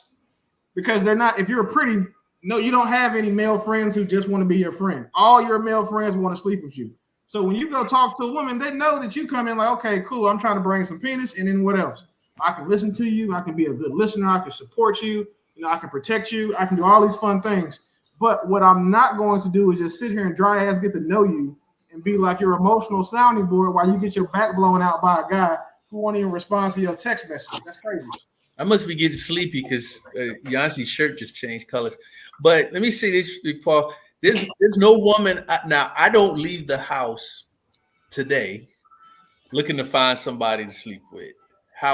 With that said, I don't talk to women in a romantic sense that I do not want to sleep with. I gotta want to. Like, I'm not leaving the house with the intention of. I'm not on the prowl. I'm not on the prowl. Look, that is an evolved man right there. Look, I got some stories, and it's more attractive, the energy too. But with women I talk to, I like that desire's got to be there. Like I gotta in my, at least in my mind, like I keep that's something I'm focused on. So I may not be focused on it initially. Like I'm not I don't leave the house like I'm gonna meet somebody and try to get it tonight. But the idea of sleeping with her can't repulse you. It can't. It's got to be there. That's got to be on the menu at some point. If you ever see me acknowledge a woman publicly, let alone outside with the woman publicly, please understand that at a minimum she's getting nailed to a cross. If not, we in a relationship. Like there is no way. I'm not deal with, girl. Huh? I was just talking to. No, it's like, I don't know. It's like the same thing. Like there's no point in dudes being friends with women. Like you gain nothing from it. Like, so she gets all the relationship attention from you, Paul. Like as the guy that gives her like the conversations, to go do things, the outings, you'll pick up stuff. But then when she go home, she's getting her back blown out by somebody else. Like that, it's you. There's no leverage for you there. Like I would suggest for you, like if I was coaching you, like you don't have any more female friends now. You're going out here looking for a wife. And the way that you vet that is you approach her the same way Mont told you, the same way Jacob did. Establish your leverage so that way you can keep her inside of your frame. Because once you're in her frame, bro, it's over. You're a bitch now to her, and she's gonna do whatever she want to do. Like you gotta keep her in your frame, and you have to maintain leverage to do that. But to get that leverage, you have to earn it, like in the gym, at the bank, and you know what I'm saying, in your network. Those are the three main areas you're gonna have to go get those things from. And you can do the mouthpiece too. Well, I was gonna give them that in the network part, but two of the three ain't bad. If you do two of those three, you'll have success with 80% of women. You do all three of them, you have success with 99% of women. And if you do it, it's not hard. Like are you saying, you look like you already in decent shape too. You go do some push-ups and shit. You know what I'm saying? Get some muscles, and then just start walking to them to compliment them, and then walking away. Practice doing that, bro. It works. I think Paul personally, I think he should just find his equal. I think he should find a woman who sees life the way that he sees it, and who's felt like she's had the same hard way to go when it comes to dating, and they on the same wavelength when it comes to how they talk. They both talk too much. Like I think that's his perfect scenario. I call it the same level of weird. Like I found the same level of weird. Like We're too much for other people, but we're perfect for each other. So, but in the same way, just to balance it out, we talking. We got time since we didn't pay for it. I have evolved. I acknowledge that. I remember I had it. So I'll tell a story. Some years ago, long time ago, I have evolved. Girl comes over my house. It's midnight. Okay, we all know what might happen. Somebody comes to your house at that time of night. Wait, she started at midnight? That's when she arrived? I don't know. She stays up late. I don't know what happened. I need you to tell me. Use your imagination. Let the boys and girls know. But so she can't. But we were talking out at the car before she just got there. We sit out in the car, talk for a minute, and everything she said just like turned me off. Where were you talking? Outside at her car. I just wanted you to say car again. Car in front of the house. I am not from New York, but oh, your voice up. Okay. But everything she said just was like, I was like, man, go home. Like it literally she know what she came for, and I allowed it, but she just started talking, and I was just like, talk her way out of the drawers. I'm like, I go home. Like, you know what? I done got sleepy. I'm going home. Like I'm going in the house. That's how you know you made it as a man. When women start talking themselves out of some penis, that's how you know you're there. And I'm just saying, like you can talk yourself out of some things, and so maybe you got to find somebody on your level or whatever. But you can talk yourself out. It goes both ways, and I just want to offer an example of sometimes women can do too much, and you just don't want to be bothered. Like I just went back. I'm going to bed. Well, speaking of doing too much, we have a submitted question. Did everybody see the submitted question for the week? No. Well, posted it today. I will read it to you so you guys can give your take. And let me actually add it to the panel here. There we go. All right. Can you help him out? This is the submitted question. A mutual lady friend told me that I should be more mysterious when it comes to dating women. Is this true? If so, how mysterious should I be? The hell that mean? Absolutely. I think absolutely it's he should be. Okay, so I think being mysterious just mean like she can't know. She gotta guess to some degree. Mm-hmm. Like she gotta guess to some degree about you. Even though you show interest, you can't just let's say even before that, like women like men that are more mysterious. Don't have all your cards out there for them. Like I said before, like they want that man who's not talking. They don't know nothing about him. He's not. I can't get a read on him. Right. Like, does he think I'm attractive? I think I'm attractive. All these other guys think I'm attractive. Does he? That's the only opinion that matters to me is this guy right here. So I think it's human nature. Referring back to the show that I was talking about earlier, there was a guy who kept his cards very close to his vest. He would just converse a lot with his eyes. He'd kind of just be there, make little faces. And now I personally felt in this particular instance, this guy was a bit on the toxic side, but the women were going crazy because they couldn't get a read. He wasn't gushing over the women. He wasn't going overboard trying to compliment them. He was very attractive. But they ended up saying, you're like having to peel an onion. And so for me, not the toxic part, I do find that I like a little mystery. I don't like it when a guy is just talking nonstop, telling me every single thing that he's thinking about. And, I think it's just part of human nature. I am more attracted to a more stoic man. It keeps my attention and it keeps things interesting for me.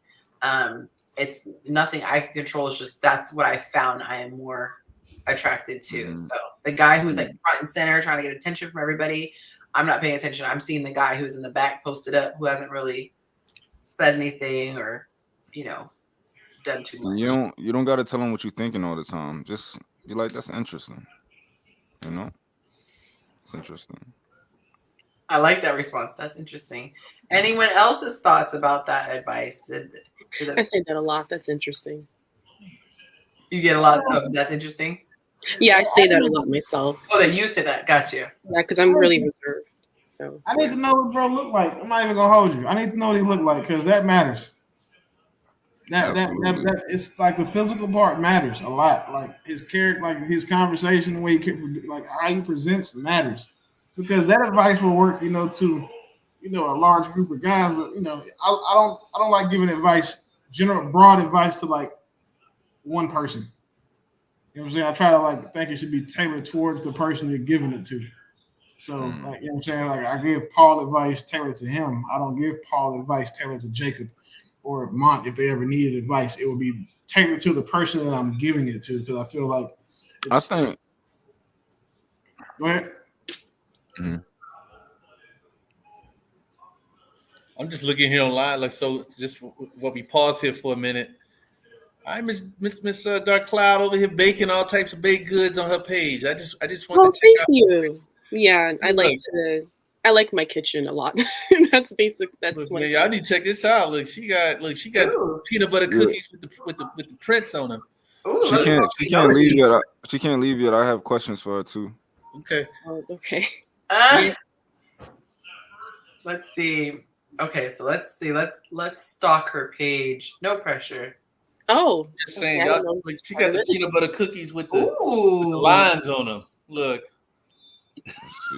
I love me some peanut butter cookies. Yeah, they're good. Yeah. Ooh, and like you have a little bit of a tiny bit of the burnt edge. I love that.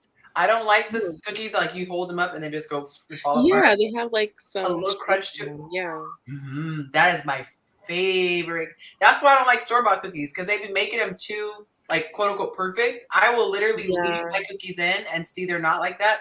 Put them back in the oven. Yeah, I just don't. I try not to buy what I can make. Basically, that's where I am right now. Nice. Ooh, the jerk chicken. It's perfectly like singed at the end. Oh, see, you come on the panel, you get the free profile review. Oh, Yonci being generous tonight. Yeah. She got the food porn, y'all. Good. Like, I always tell women, look, don't hesitate to show your craft. If you can feed a man, let it be known. Oh, now I see it with the Oh, I love peanut butter cookies. Yum.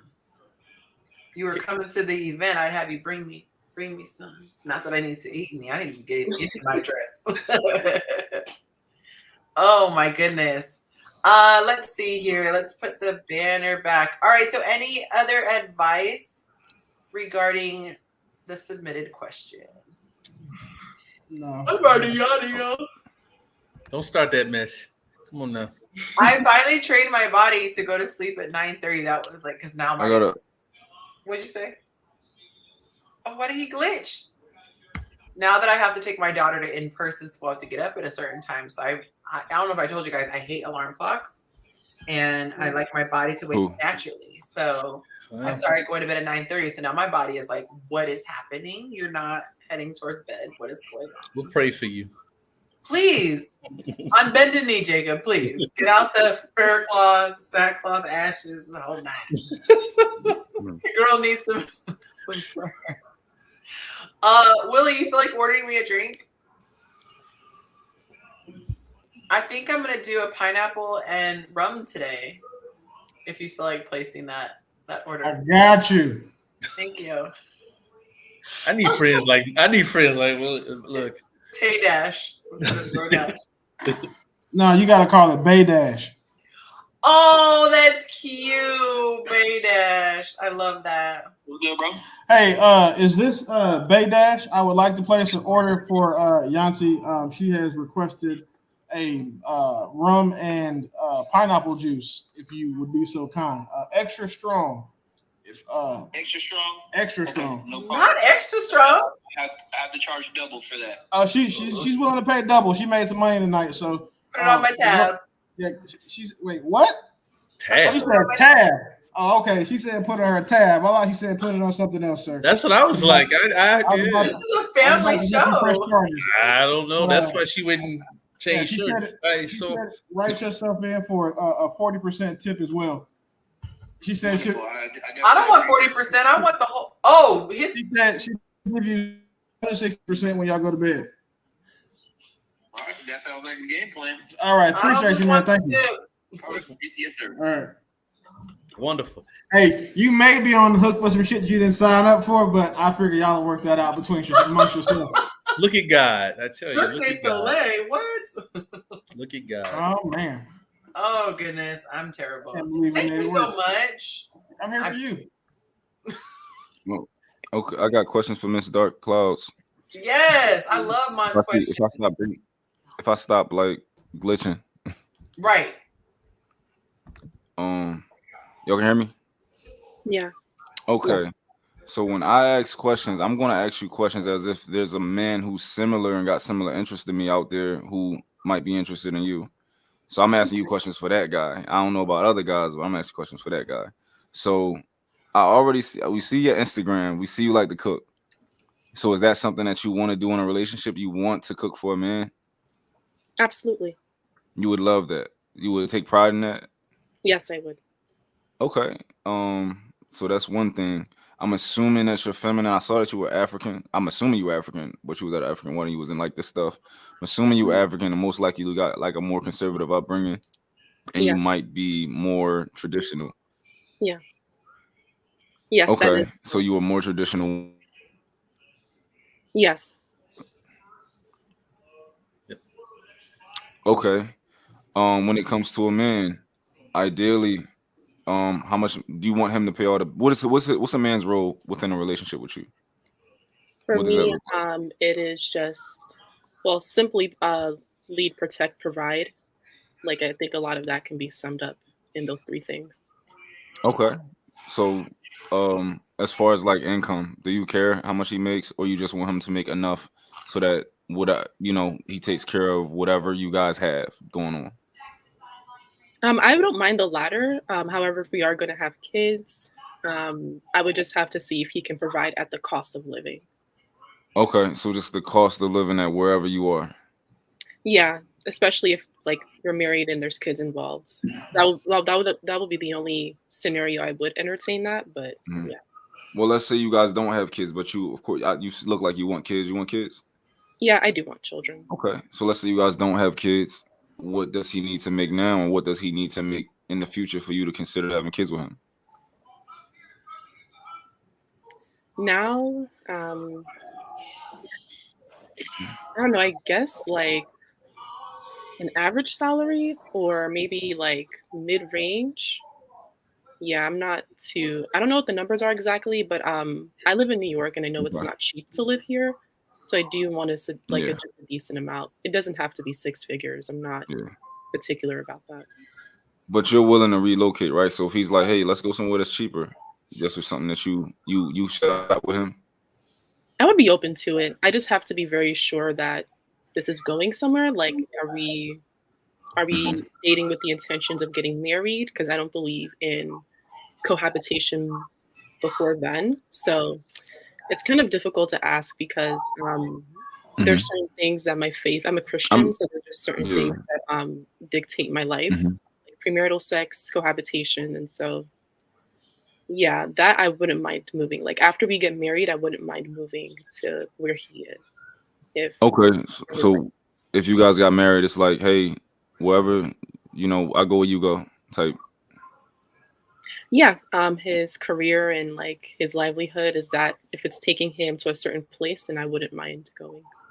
Okay, cool. What else? How do you deal with conflict? Like let's say you guys have a disagreement or when it comes to where you guys want to move, or let's say you guys it's something like that. How do you deal with conflict? I'm not super well, first thing I do pray. I do have an active prayer life. So that is one of the first things that I do when I'm handling conflict. And then after prayer, I will try to see how I'm approaching the situation. Am I disrespectful or contentious? And then see if we can just try to come to an agreement that can benefit both of us. But yeah, I don't think confrontation has to be hostile or very negative. I just try to resolve things amicably. I know that I'm not always going to get my way. I don't want to. I don't think that's right. But yeah, Mm-hmm. Are you okay with like conceding? Let's say you guys both are, kind of at ends on things and don't necessarily see eye to eye. Are you okay with conceding? Like, okay, I trust you, your leadership. This is what we're gonna do.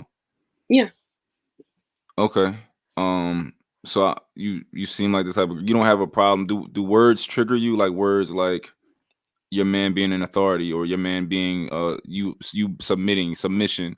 Do these words affect you at all? How do you feel about those words? No. I only date with the intention of marriage, so those things can't bother me in a way. So I study my role. I study what it means to be a wife as a Christian woman. So those things don't bother me anymore. It took some time for me to understand it. So no, it doesn't bother me. Okay, awesome. So at one point you did struggle a little bit with words like that. Yeah, I never heard them before. Mm-hmm. I also wasn't walking with God that long intentionally. So yes, they did used to trigger me. Okay, cool. I think for the most part, those are like the questions that somebody like me will be interested in. What does a first date look like for you? First date, I think like an activity. An Okay. activity. Yeah, I don't want anything that's like really passive. Like, are we just gonna sit and talk to each other, or are they going to like, are we gonna do something? Just see him in action, seeing doing stuff that he likes to do, or try to find something that we both like to do. It just has to be active instead of passive. Okay. Is that a so like going out to dinner? Okay, and then is there anything like before or after that? Let's say, a guy asks you on a date, you say yeah, and he takes you Yes. out to dinner. Okay, so I would, if that's what he wants to do is just dinner, then I would go and yeah, just try to have a good time and get information. Basically, Mm-hmm. that's what I think should Would you happen. be okay with Your coffee? preference would be to do something. Sorry to jump in. Oh, I'm sorry. Yeah. Would you be okay with coffee? Okay. Yeah, that's fine with me. Okay, cool. I think men can kind of use all of that to kind of make it, see to check our temperature. Hey, so I have a question. So, oh my God. Why did you do this as soon as I started talking? No, I thought he didn't want to be on camera, but this goon just pulled up. Not the drink ninja. Dark Cloud. So, have you ever been like set up before on like a date or like a blind date? No, I have not. Would you be opposed to it if it was like kind of blind, but not like blind? It depends.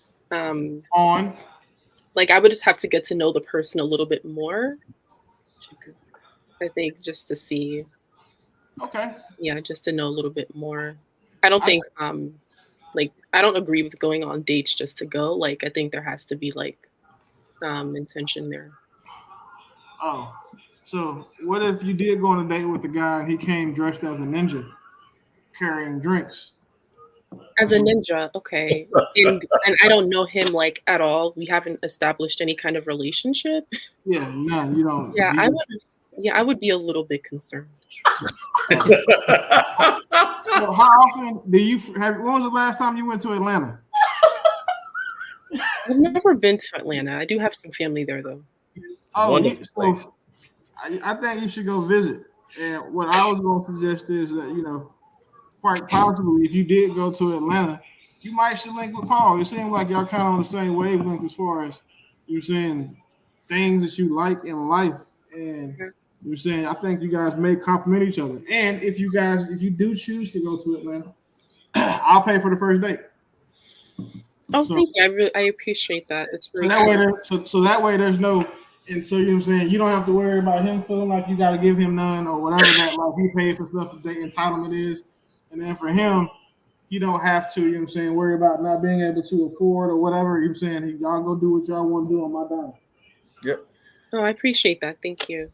Consider going to two urban licks. It's right off the belt line in the city. It's beautiful, so you can eat and walk afterwards or before. I'm gonna tell you this now though. For me, if you make me spend $500, I don't give a damn if I'm on the date or not. I expect somebody's cheeks to be clapped. Oh my goodness! He don't care if it's paused. He said somebody got it. If I spend $500, somebody getting something. So stay under $4.99. Like $4.99, that's cool. Just we were doing so good. We were. We were good. We were really doing well. And we really were. That's cool. Listen, if y'all want to get back to doing better, you can put your money up. My money come with conditions. So if you go over $500, I expect there should be some humping going on. We were doing good. Yeah. I appreciate your honesty. So just stay $4.99. All you gotta listen. He said go to 2 links. Y'all can do that. Y'all can go probably catch a movie. You can go, go-kart racing or paint and sipping and doing cartwheels and flips. That's cool. Just once you cross $500, I expect some condoms to be bought. That's all I'm saying. So $4.99 and down, hey, nobody has to go to Pound Town. $500. I don't think Paul would be good for her. I don't think. You think that's not a good match? She's very reserved. Paul talks a lot. I don't know how she. I don't know if she cares or not. It's the opposite attract though. That's what I was thinking. It depends. Then too, you know what I'm saying? You know how dope it would be if we were responsible for like a feature and then like a panel member to like link in holy matrimony. I don't know, but also she needs a man that's a leader because she's willing to let him take the whole steering wheel. So, I mean, I don't think so, but you get it. Maybe I'm wrong. You get a free day out of it, and all you got to do is not cross 500. There'll be no other expectations. Free food, yeah. Free food, free outing. You know what I'm saying? Paul, nice guy. He's not gonna let you get beat up. Apparently, I mean, I think it might work out for you. And on top of that, right? You saying 100% abstinent, him being super respectful. That's already, I'm saying, somewhere where you guys align. Because a lot of women, I told you, when guys go out with you when you're pretty, date stands for dick at the end. So there's that. So, a lot of guys have that belief, and you don't have to worry about that with him. He's super respectful. You know what I'm saying? You seem very demure yourself. So I think that those two things would line up personally. And you know what I'm saying? For $499, you know what I'm saying? I'm willing to see what happens. Okay. So I got a question. Well, I got a question, but it's a question, an opportunity for you to ask questions. Anything that you want to know from this panel? Anything that you'd like to know from us? Okay.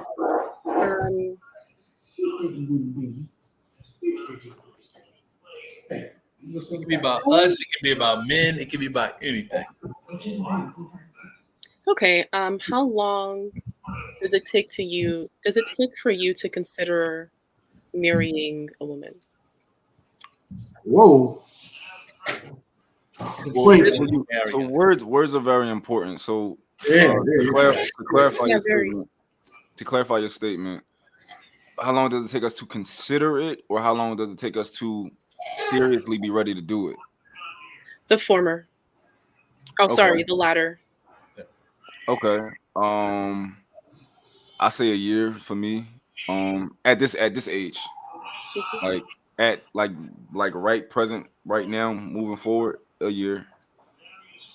For however long it takes for you to prove that you're worth it. Like that's my last name has to be earned. So it's not. You can do it, and you know what I'm saying. I don't think that it would take longer than a year, but at least that's like the minimum for me. Like 12 months, and we gotta live together. I need to see how you are in the house. So because when you live with someone, you catch them on like their worst days. Yeah, I want to see you at your lowest. Like I'm gonna see you without your makeup and your natural hair. No, I'm not talking about that low. I'm talking about like your emotional, you know what I'm saying, and like your care. I want to see what your character flaws are. You know what I'm saying? You when you cohabitate with someone, you understand that, and then it's like to think that a guy like another personally, right?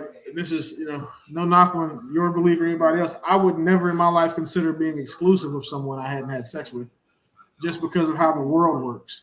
I understand like religion and all of those things, but sexual compatibility is big for me. I'm a man, so physically, I need to know that we're compatible too. And if I don't, I need to understand that you're willing to let me seek that compatibility elsewhere. If you know what I'm saying, that's the only thing that we don't have. Because I'm not going to say that I'm going to burn down our relationship or disqualify you from my affections because you're like terrible in bed or whatever the issue could be. But I also feel that it's not fair for me to have to sacrifice being physically fulfilled in a relationship that I'm going to be responsible for another person and their well being all at the same time while being unfulfilled. I don't think that's fair for any man. So, you know, I think a year is a good like this guy post. But what happens during that time? Like, what are we doing? Are we really spending time getting to know each other? You know, I'm a little different than Willie. We ain't gonna do all. We may not have to go there, but I got to see some things. Like, and so how quickly I can learn and see those things matters. So if it takes a year, take 9 months, but I need to see some things. It's depending on how we use the time is really what matters. The time is only just. I mean, it's there, but what are you doing with the time? If I never see how you really are, I never really get to know you. I don't ever see you mad. I don't see how you deal with conflict. If I don't see any of that stuff, then the year is just a year. So yeah, I think somebody who's more aligned with you, like somebody who's deep into your religion, also, I think it'll be much quicker for them to kind of like want to marry you or a girl like you because it's not like y'all gotta kind of talk where you align. You both have a book, follow the rules. You have to both do it. So it's like we don't really disagree on too much if we both have the same faith, So like because this tells us how to live life. So I think it will be a lot faster with people who kind of already have that, that obvious alignment. So right. All right. Thank you for answering. Is it weird that like I'm more concerned about like our political alignment in a relationship than I am, the spiritual? Because I think there's more flex in the spiritual part than there is the actual like in the political side. Because if I believe, say for example, that's terrible. Never mind, I'm not even use that one. Well, let's just say that I believe in a woman's right to choose, right? And then your faith, or you don't believe in the right to choose, or you believe in taxing like the unrealized, like perfect. You're Curry Harris. I mean Kamala Harris supporter. My bad.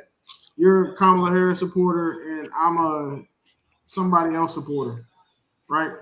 Like that, I think that's probably will create more conflict for me than what I'm saying faith. You can be Catholic, I can go to your church. You can be Muslim, I can go to your mosque.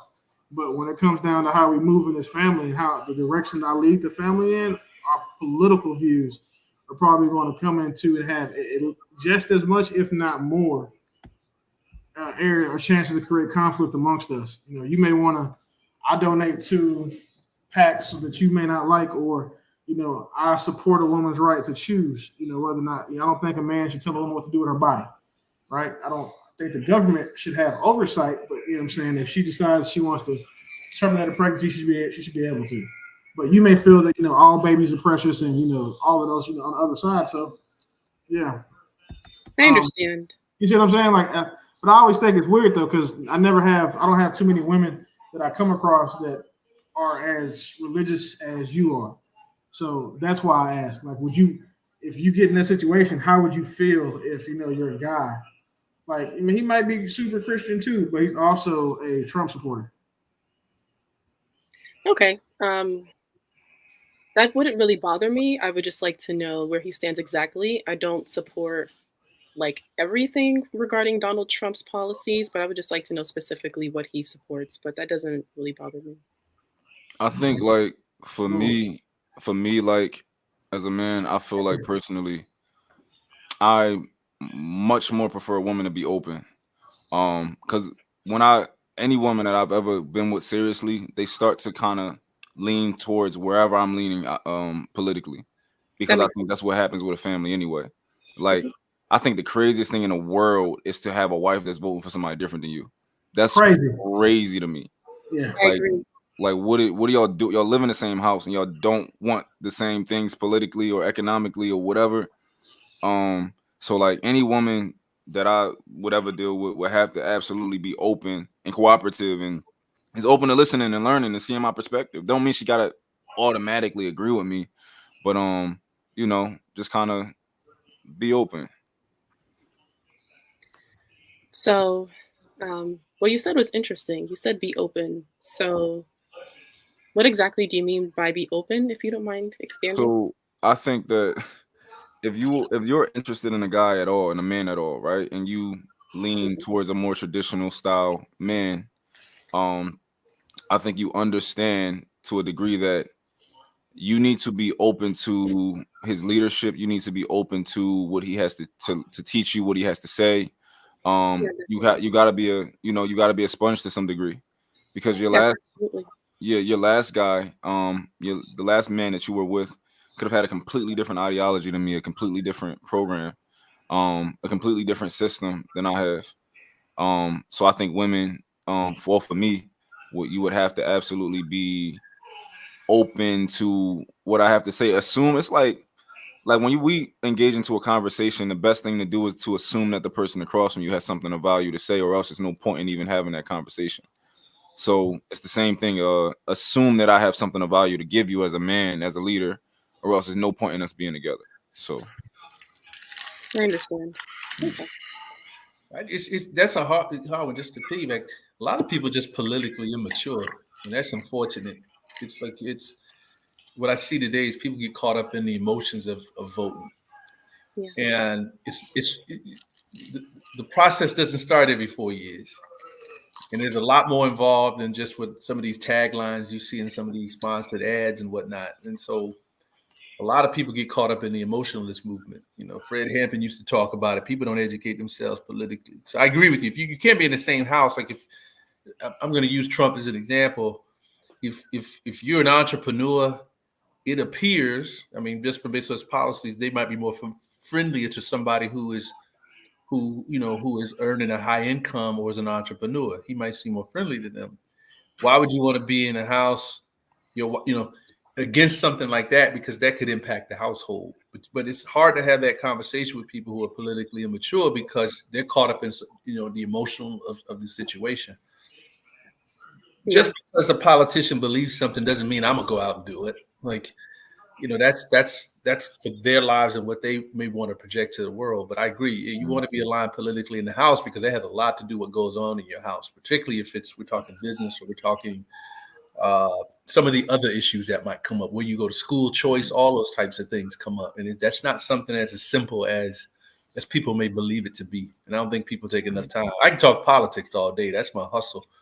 But I'm just amazed sometimes how politically immature many people are. Mm-hmm. And it just kind of proves that you guys can make a group decision for the family. Absolutely. Like, you can't both vote for somebody that's the R word. Like, you have to, even if you don't agree with certain things, y'all got to come together and be like, okay, what are we going to do? And y'all make that decision. So, Falaki, did you see the private chat, by the way? Shout out to Corey Wright, who is in the comments. He has been rocking with me since Facebook days. I can't even tell you how many years. Shout out to him. Nice to see you in the chat. So let's see. You guys have the opportunity, those of you in the comments, since we are in overtime, you can suggest topics that you would like us to discuss, or you can leave it up to us, which proceed at your own risk. You just walked back in here like you didn't go nowhere. Like you just slid back in and sir, I wrote to you guys in the private chat. Like, where you been? Like, nah, I'm just messing with you. You had to go pay for that drink. And I was nervous because I was fixing my hair when I came on. I was like, that's what I was like. You just slid back in here, like, hey, what's going on? Like, hey, listen, I wasn't gonna say nothing, but I was about to text the group chat like, y'all wild for that. Okay, first of all, I like acts of gift too. I was having a little snack since I didn't get a chance to eat dinner. Yeah, she slid back in talking about gifts of service is my love language too. Like, wait a minute. If you had been fixing your hair and putting on some lipstick, I'd have had to tell you to turn your camera off. Like, wait a minute, this is not going to go well. Shirt's a different color. Yeah, shirt's a different color. You done changed clothes. Mm-hmm. Mm-hmm. Words of service is my gift. Like he said words of service. Oh dang.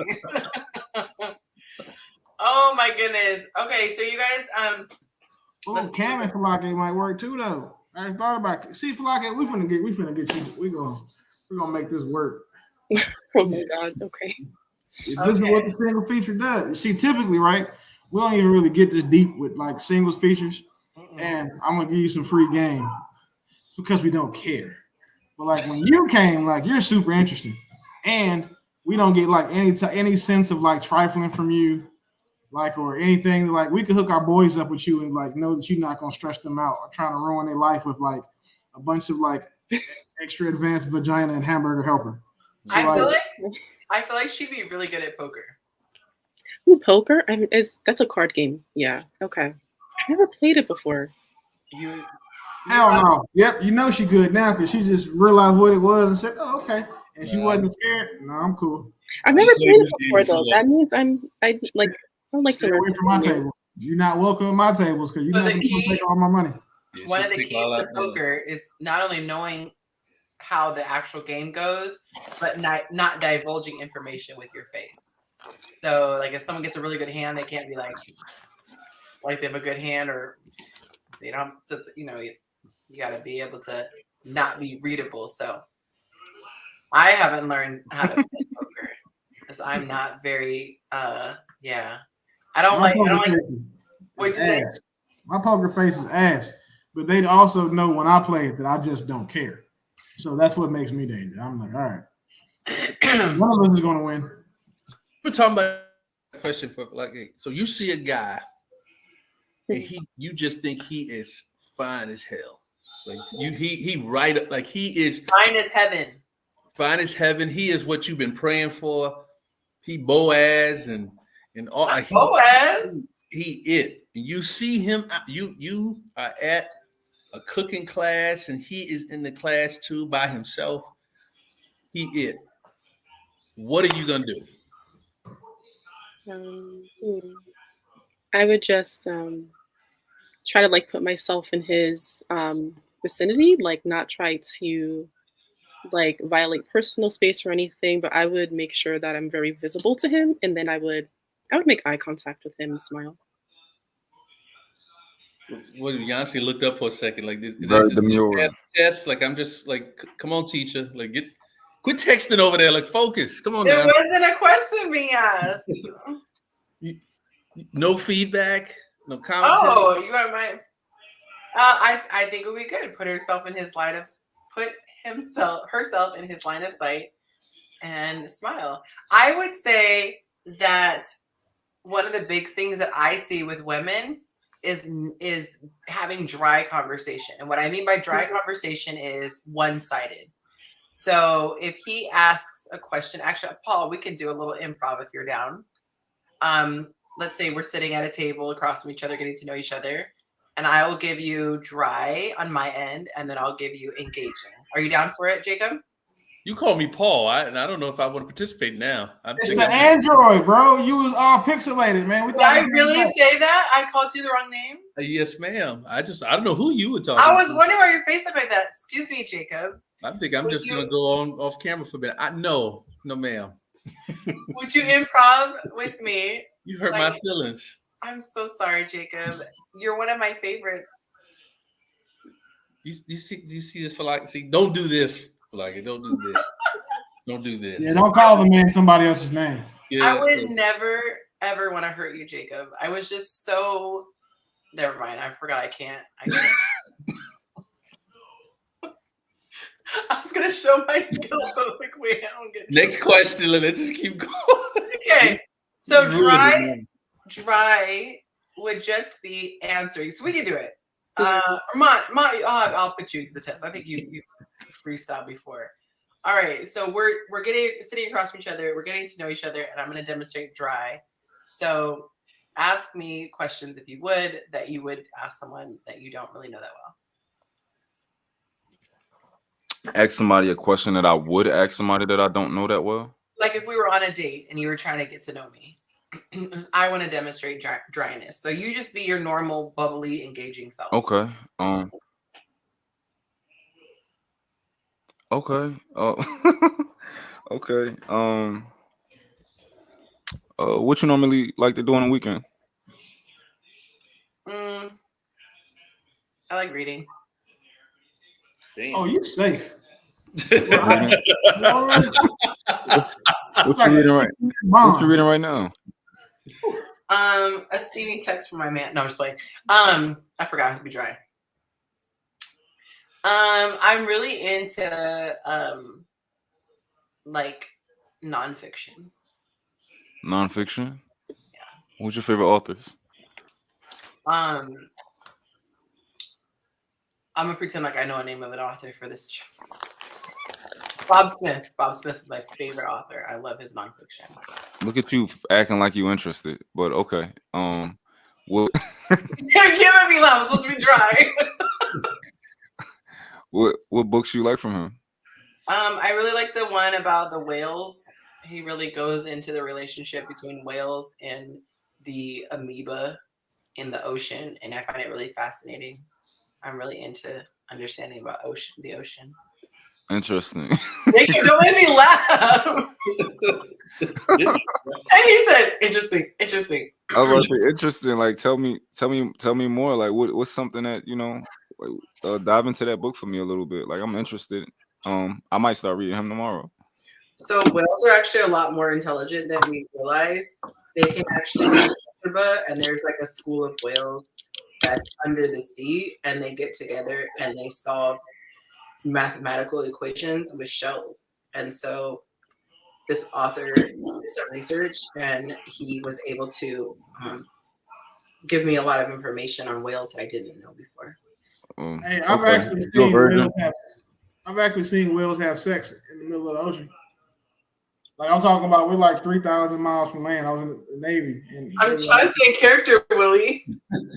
No, but I'm dead ass serious. Like I thought I came back when I heard you talk about whales. You heard whale? You saw whale humping? I'm serious. Like I'm telling you, like they were, like that's why the ocean water is so salty. Like I'm telling, like when you listen, you see a whale bust, it's crazy. Like you know what's cool about whale penises? They can move them around. Like, do you know? I wish I could do that. Like, you know how dope it would be if I could like make it do all of this other stuff that he can do with his? Oh, that's crazy. Bro. And the cold part is, you know how like when you with your guy, your girl, fellas, and you got to get up and get her a towel, they just swim off, bro. And he's still shooting stuff, and she done swam off and went about her business. She got what she needed. Like in the whale world, they're like the men. They go, you know what I'm saying, get theirs and go home. This came from the beach. Nah, I just feel. Dang. Yo, the crazy thing is like all those fish just be coming in the water. They just come. That's why it's salty. And boo. When people ask me like, do you like drinking water? I'm like, no, because fish have sex in it. And they think I'm playing. Like that's why all water is salty. That's wild. So like, I'm sorry again. Yes, please. We were doing okay, and then we can't get right tonight. Okay, Mon, I'm gonna switch it up and be engaging. Okay, I'm gonna be not dry. Okay. Right. Okay. So what's your favorite thing to do like on the weekends? What do you do in your free time? Go out to eat with somebody who's really interesting. Really? Mm-hmm. Like who? I mean, really? You gotta be more specific. I mean, it's been a while, but somebody that makes me engaged. Like a comedian, but also like a really handsome comedian. I don't necessarily really handsome, know. tall comedian with a beard. I do like to laugh. Yes, Okay. handsome, tall, with a well moisturized beard is very good. Yeah, like I kind of could tell when I saw you that's what you was into. So you know, I was pretty easy to read, huh? Yeah, you like a children's book. And I can actually read also. Just letting you know I'm literate. Okay, nice, awesome. I like girls who can read. Hooked on Phonics really worked for me. My ex wasn't too, she couldn't read too well, so. Oh, it's unfortunate. I couldn't read the room either, huh? I told myself never again, Yeah. So. I can read the room. Nice. So we good, right? I think so. So It was so hard not to laugh because Jacob was cracking up.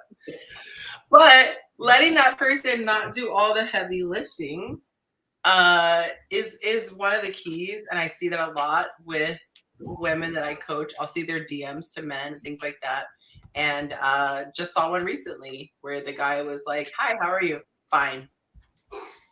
I just got home from work." And I say it in that voice because that's how it sounds when you're reading the text. And so I always recommend putting emojis, putting LOL if you need to. But if in person, just asking a question back will make the person feel like they're engaged. And a lot of times, Corey was saying dry combo typically comes from lack of interest, but it can also come from shyness. There are some women who are not necessarily comfortable in their skin, and so they're constantly processing like, am I sitting okay? Is my hair okay? Is there spinach in my teeth?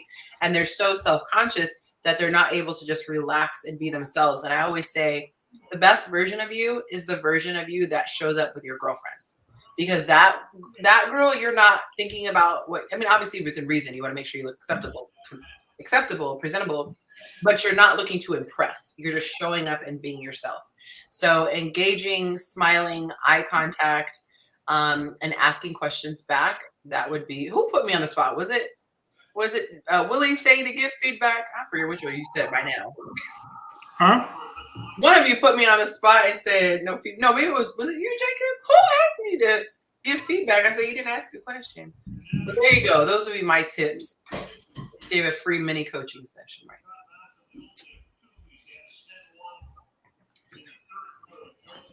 All right. See, I'll talk about me texting. Mm-hmm. Oh man, I was checking. I had a parlay that was about to hit, so I'm good now. So I had to pay attention. You said a parlay? Yeah, I'm back. We're good. I just hit a non-leg. Sorry to interrupt, but what's a parlay?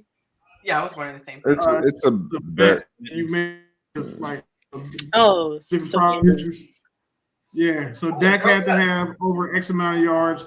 Both quarterbacks had to have enough. I picked 3 receivers for their receptions, those same 3 receivers for their yards, and a running back for his, and someone to score a touchdown. So, it was plus like 12,000, and I bet $1,000, so I'm happy. Oh, okay. Thank you. So, yeah, I just hear that sometimes, and I don't know what that means. Oh, yeah.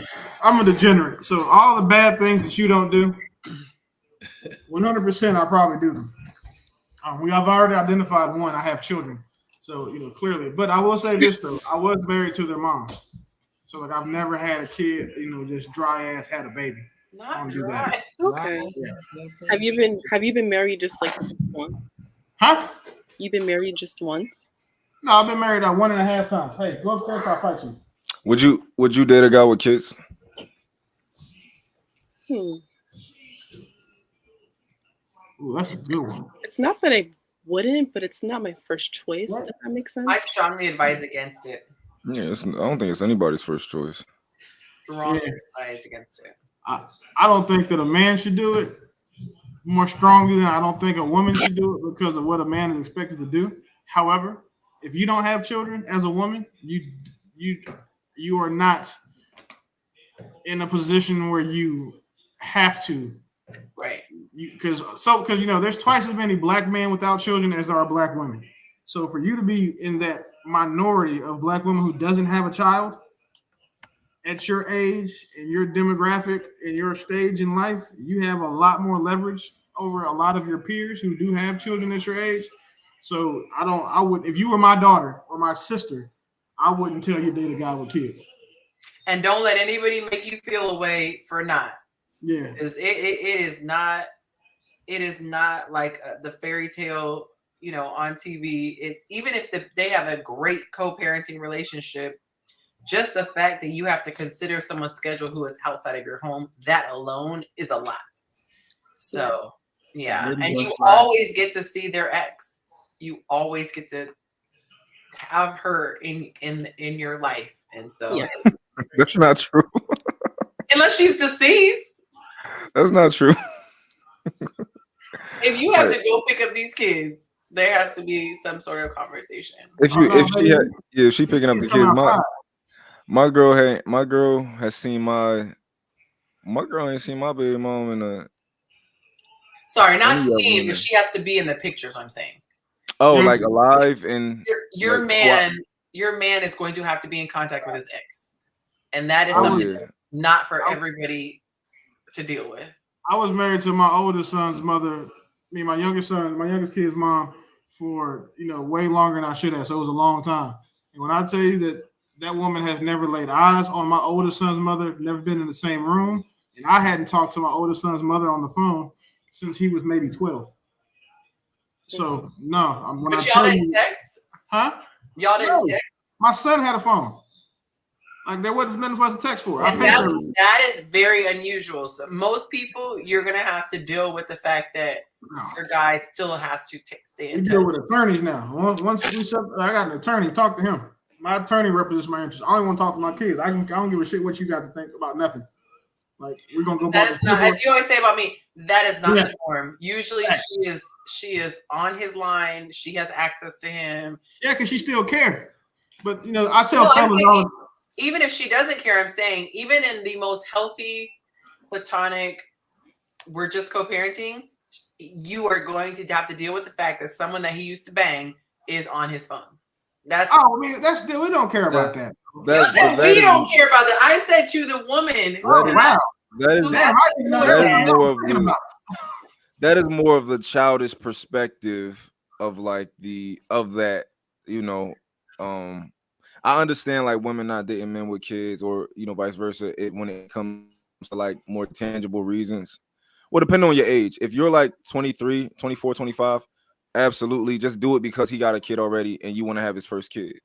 Once you kind of hit 30, 35, 40, it's like, you still want to have a guy's first kid. It becomes less reasonable, if that makes sense. Once you kind of climb in age. But also when it comes to the point that you just made about he just talking to his ex, even if they're talking about the kid, even if they, just like straight, hey, I'm picking him up now. And it's just all they text is, about that. I don't even think that's what men care about. I think that's like the first thing. If you have the choice between your girl never dealing with any of her exes for any reason and having to deal with her ex on a regular basis, you're saying it would be completely even. There wouldn't be one sway or the other. I would choose perfect whenever the perfect is on the table. Yeah, always. We're always gonna choose. And that's all I'm saying. I'm just simply presenting the fact that these are the things people don't think about when they glamorize and gloss over somebody with a kid. Like I am going to have to, until my kids are 18, I will reasonably have to communicate with my ex-husband. Yeah, but that communication is not romantic. No, but what I'm saying is for most people, that's not something that they enjoy. It's not saying it's going to stop somebody from doing that, but nobody enjoys the fact that there needs to be access. If you have the choice of not having access, most people want exes to be exes. Like in the past, you don't see them. Some guys have gone to the extent of saying, I would be more apt to date a woman with kids if the father was deceased. But that's for a tangible reason. That's different though. Like that's not the same thing. Yeah, that's a huge difference because like if a dude is gonna date, mind you, I'm the guy that shouldn't date technically a woman with kids, even though I have children. And I won't date a woman without children for a very, very particular reason, especially since I don't date women that are significantly younger than me. So that said, as a man, if I'm dating a woman with kids, it's significantly easier for me to deal with those children when the dad is dead. There's no competition as a role model in their life. Their daddy is in heaven or hell. So, at the end of the day, the only man they see is me loving their mom.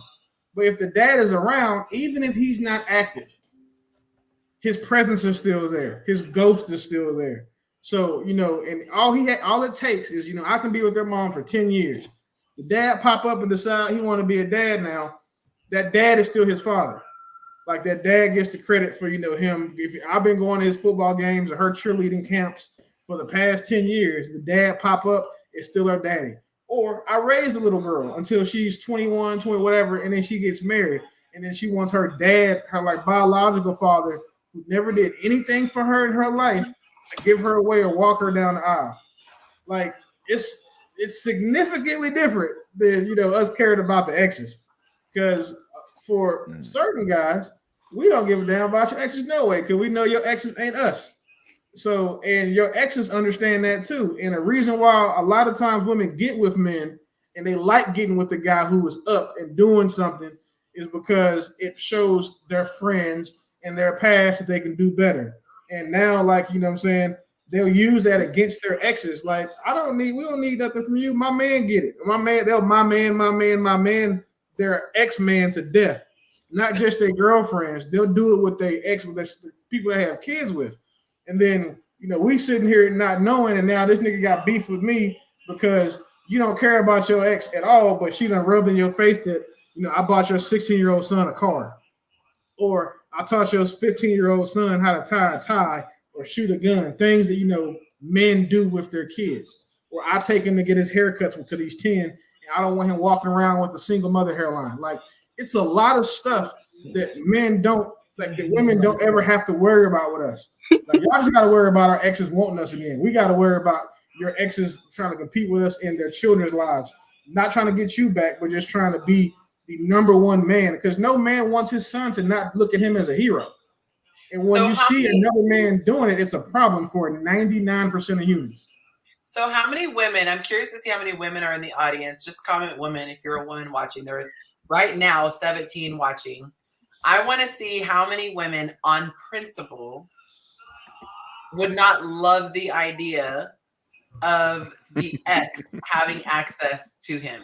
Not saying you're threatened, not thinking that she's going to take him back, but the fact that you're going to have her in your zone, that she's there, and this is someone that your man used to be physical with and at one point maybe possibly loved. As women, I'm curious to see if that is something that gives them the ick, or if you guys are like the guys in the panel saying, I wouldn't even think about it. It's not, doesn't even cross my mind. No. I'm very curious to see if women will answer honestly. For me, I always used to say I wouldn't date a girl with kids, right? It's a very high chance that even if I was ever single, that I probably wouldn't do that. Now, and even though I have kids, right? Is the thing is, it's different for men and women, but these are the things that I think about. It's not like communication. Can y'all hear me? Mm-hmm. You hear me? Did y'all hear me? Yeah, we hear you. All right. For me, it's okay. For me, it's one. I'm like, when it comes to leadership in a family structure, I don't believe in anything besides me being a leader, right? You know, everybody in that household, not just my woman, has to accept me as the leader. A lot of times, in a lot of cases, a lot of kids won't accept you as a leader because you're just my mom's man. You're not my leader. You're my mom's man. I have a dad, right? So just that one thing right there is one of the reasons that I don't feel that way. For example, like my sister's boyfriends, they can't discipline their kids. The most emasculating thing you can ever do is tell a little boy, like, oh, like, yo, don't curse at me. And he like, yo, F you, old head. And you like, I'm gonna tell your mom when she get home. What I look like as a grown man telling you I'm gonna tell your mom, and I'm gonna have my woman deal with that. Yeah, that's the craziest thing ever. That's what. Sorry, side note, but that's wild to me because disrespect shouldn't be allowed anyway. Even if, like, let's just say the uncle lived in the house, like it's your own dad's sibling. Mm-hmm. Anybody who's an adult that the child is around should not be allowed to talk like that. But that's different because that uncle can put his hands on you most likely without the mom being. I'm saying nobody should be allowed to be disrespectful because the person they're talking to is not their parent. Like my kid, I agree with you. Be respectful, even if it's her teacher, a stranger. Like she doesn't only give respect because it's her dad. She gives her respect because one, they're a human, but two, they're an adult. So I'm just doubling down by saying, like, that's wild. Yeah. That's someone's rationale. Like, if you were my dad, I'd respect you, but you're an adult and I'm going to talk to you crazy. Like that's. I had got my teeth knocked out to talk to a neighbor like that. But that's the thing. Like, it's now, if you're not allowed to discipline that child, it's up to the mom to be the disciplinarian and the enforcer. Right. And that's not really a mom's role. Which, for example, like my sister is dealing with hell no, not with a man in the house. My sister. Oh no, I'm sorry. I'm saying before. And sorry, Mon, I'm not trying to hijack your. Oh no, go ahead. I feel like before the dad gets the new man gets established, it is the mom's role to set up that environment. So for me, for example, I can understand, let's say with my situation, when Mont first came in, he had to know him from a hole in the wall. So he's not going to come in day one. Hi, my name is Monte. He's not going to come in from day one and like disciplining her.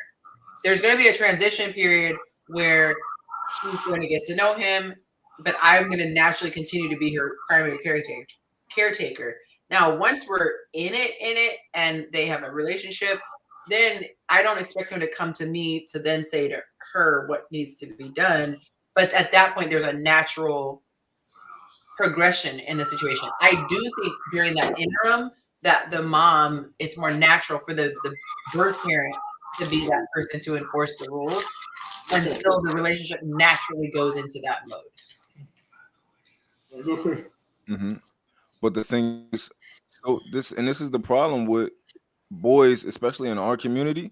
They have moms, and the mom's job is to discipline them, and you see how they ending up, right? Because it's not her job to do that. If you take a boy and you give him a father, he's not going to have a 17-year-old, or you give him a good father, he's not going to have no 17-year-old son that's outside, doing whatever he want to do because he got a dad, and he going to be home with me, or he going to be at football practice, or he be on wrestling practice. Like he going to have his head on straight. You give him a mom. Some moms are really good at disciplining kids. A lot of them aren't. Like my nephew is like, my sister be calling me like, hey, I keep beating him. It don't work. Like it doesn't work. He's disrespecting my boyfriend. Like, and the boyfriend can't really put his hands on him. Right. The one time he kind of got into it with him, he got into a fight with his dad. So it's like, these are the things that, have to be taken into consideration. Not to also mention that money, financially, you have to want to take on more people than you already have to take care of. So It's just all tangible reasons, but I wouldn't think about her still having to speak to the father, because I would not assume, like, my mind would be like, oh, he's a dweeb anyway. Like, that would never even cross my mind about, the other guy. So for me, I can only speak for myself. So for me, I don't feel in any way that, somebody could, I don't want to say somebody could. Obviously, anything in life can happen.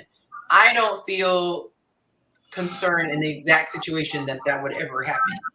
However, if I was given the choice to not ever have to deal with an ex, I'm taking that all day, every day. Oh yeah, like you said, perfect is always going to be the choice if it's presented.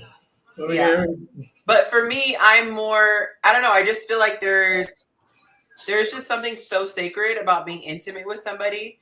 And that's why for me, like, I'm the person who, some people say like, oh, if I don't hit it off with somebody that I dated, someone I dated break up, then I'm okay with them dating someone else. Like, I'm the type of person, once that has been crossed, that line, I typically want that person completely out of I'm not that person that's like, hey, let's stay friends. Hey, let's whatever. Like, I like it to be very cut and dry. So for me, I like there to be a complete separation. But when you're dealing with, children, that's not an option. So I could be the unusual one, but I don't love dealing with people who have been intimate with the person I love. I just don't love it. More to the story, Flage. This is what you would have to deal with. That's all I'm saying. And maybe you're that person who wouldn't care. But when you don't have a person who has kids, you don't ever have to deal with their exes. You don't have to hear about them, see them, talk to them. He's not accessing them on their phone. She's not accessing him. You get to avoid all of that. Lord, I absolutely understand it now. My favorite moment. Favorite moment. She's like, yeah, I ain't my doing that. Moms are probably two of the most gorgeous women on earth. And when I tell you that I wouldn't sleep with them again with Jacob dick, I wouldn't. Like, that's the thing. It doesn't have to be about feeling threatened. No, I'm just saying. I guess it's not a threatened thing, because like, I pretend like I don't know them in public. Like, I'm so serious. Like, the first time you see that though? I'm dead ass serious. When me and my youngest son's mom got divorced, and she's like, she was dropping the kids off. I was outside talking to somebody, and like when the kids came up, and I was like, "Excuse me, ma'am, can I help you?" And then she was like, "Are you gonna take your kids?" And I said, "My kids? I don't know y'all. Excuse me." And I turned back around to finish my conversation, and she got so mad. But I did it though to check her temperature. I just wanted to see how she was gonna take it now. But now I know that when I pretend like I don't know her, or like when we go to stuff for our kids and I sit by myself, like she understands that's just how it has to be now. Like we're here to support our children. We ain't gotta sit together and do that. We don't have to like, you know what I'm saying? We respect each other. You know, I make sure, you know, if you struggling, you know what I'm saying? Like I'm not gonna let your lights get cut off. You know, if you need a car, I'll do all that type stuff. But all that, you know what I'm saying, taking family pictures and shit, hell no. Nope. Oh, Falaki, I forgot about that too.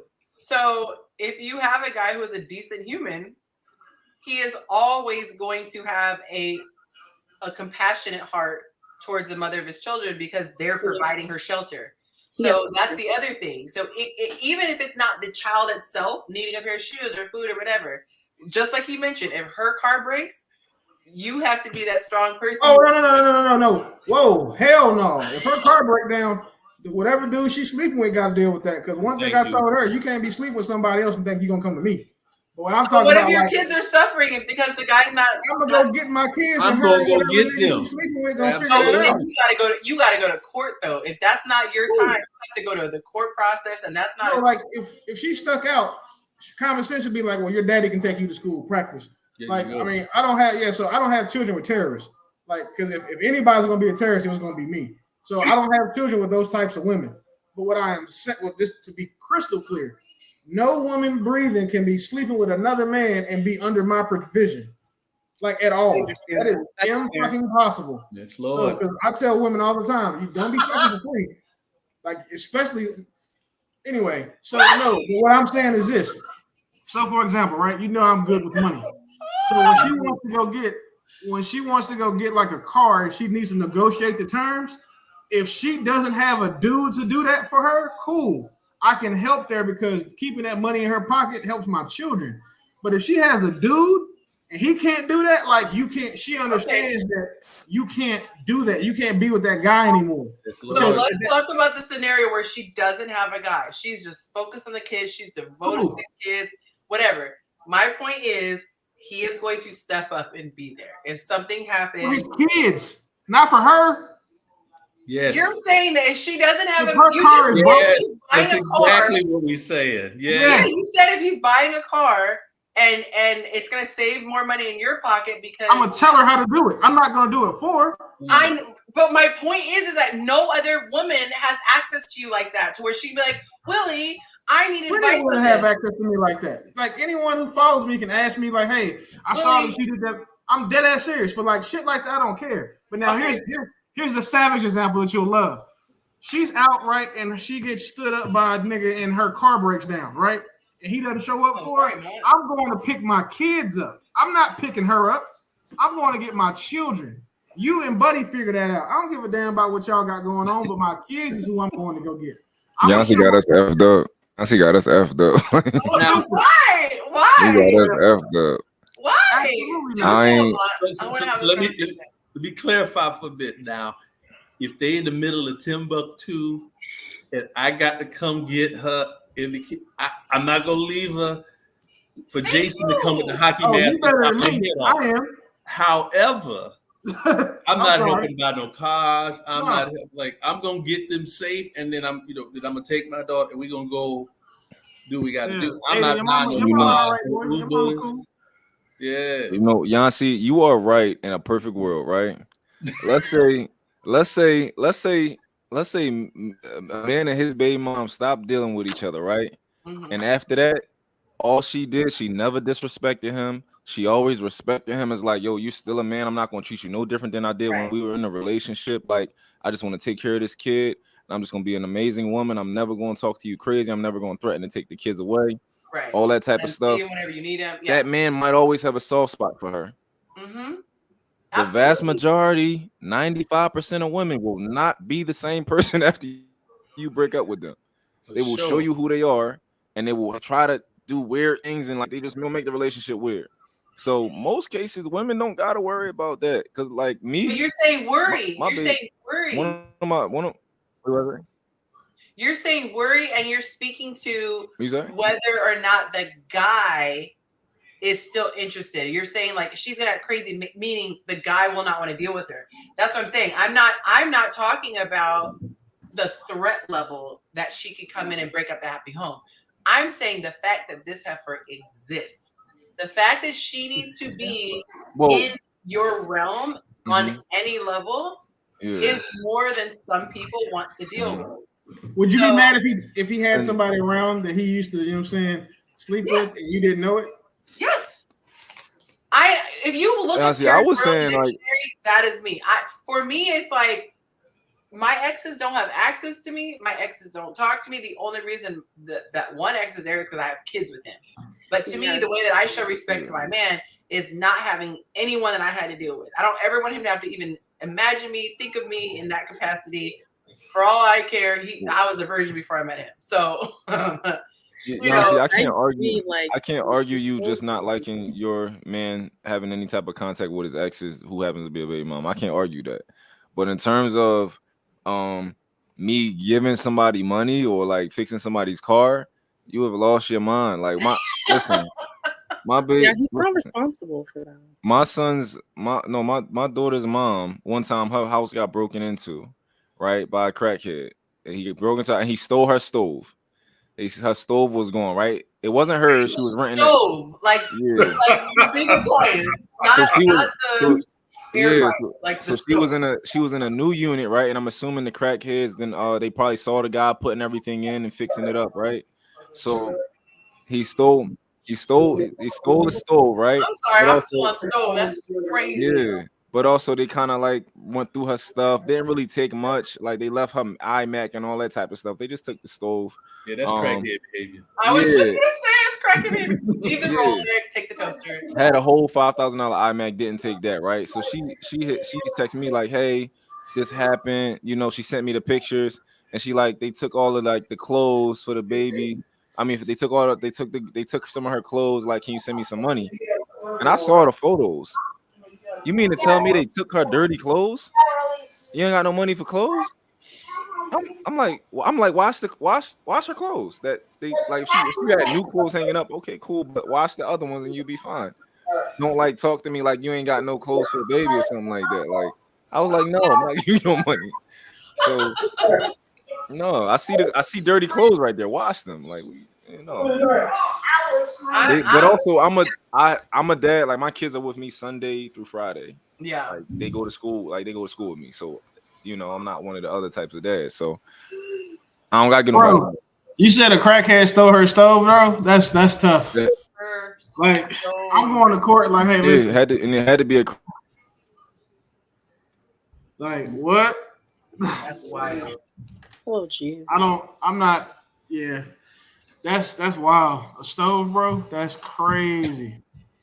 If we helped it all tonight for life. You're learning what you can deal with. My oldest son. Have we done anything to add value to your life tonight? My oldest son's mom went on a date with him, and he put her out of the car because she's like, I'm not giving you none. And I'm talking about it's like pouring down, raining, and they just come here in Dallas. So she called me and was like, hey, he put me, and this is the part that pissed me off. Her man put her out? A guy. She had my sons with her, and they had like, so what he thought they were going to do was go drop them off and go get a room, and she's like, no, we're going home. So when he told me that man put her out on the side of the freeway with my kids, that was a very, very different conversation. I didn't go respond or address that situation because of her. I don't give a damn about her walking like, that's you. But you had my kid. You put my kids out, sir. Like my children. You, sir, put my kids out on the side of the freeway. So absolutely, you have to see me now. That's different. Like, and it's not because I give a damn about their mother. Like, at all. I could give less. I'm telling you. Like, I don't think that there's a person on earth who is so more repulsed by the women he's had children with romantically. As people that think they're great women, super accomplished, whatever. But when the fact that she had my kids with her, when he put them outside, I was thinking you got to go. Like, but Falake, if he doesn't have kids by that woman, she's not calling his phone at all. She's having to call a cousin, uncle, neighbor. So these are just all things you have to consider when but like that means he dated women who were just not like all the way up there, you know. Yeah. Sorry. I guess Yonci is absolutely right. You have to consider everything. Hopefully that wasn't too harsh. I don't think anything can be too harsh with Willie. We were younger. Like, I'm cool now. Shit. Yeah, like there should be, if they don't have kids, there's no reason to have no reason. So I agree with you completely. 0. I was so strict when I didn't have kids. I was so strict. I did not play that. I was not. Because I know myself. I know myself. I think guys would be lucky for their women to be dating like me or Mont, because we gonna make sure them saying she don't do none of that, sneak shit to you. As a man, we gonna try to make sure that, she not over here talking bad about you to the kids or doing none of that gatekeeping stuff that they do. Mm-hmm. But they want to always come in and compete. And we're not putting you on child support.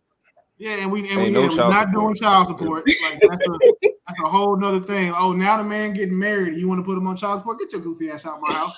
Like, what are you talking about?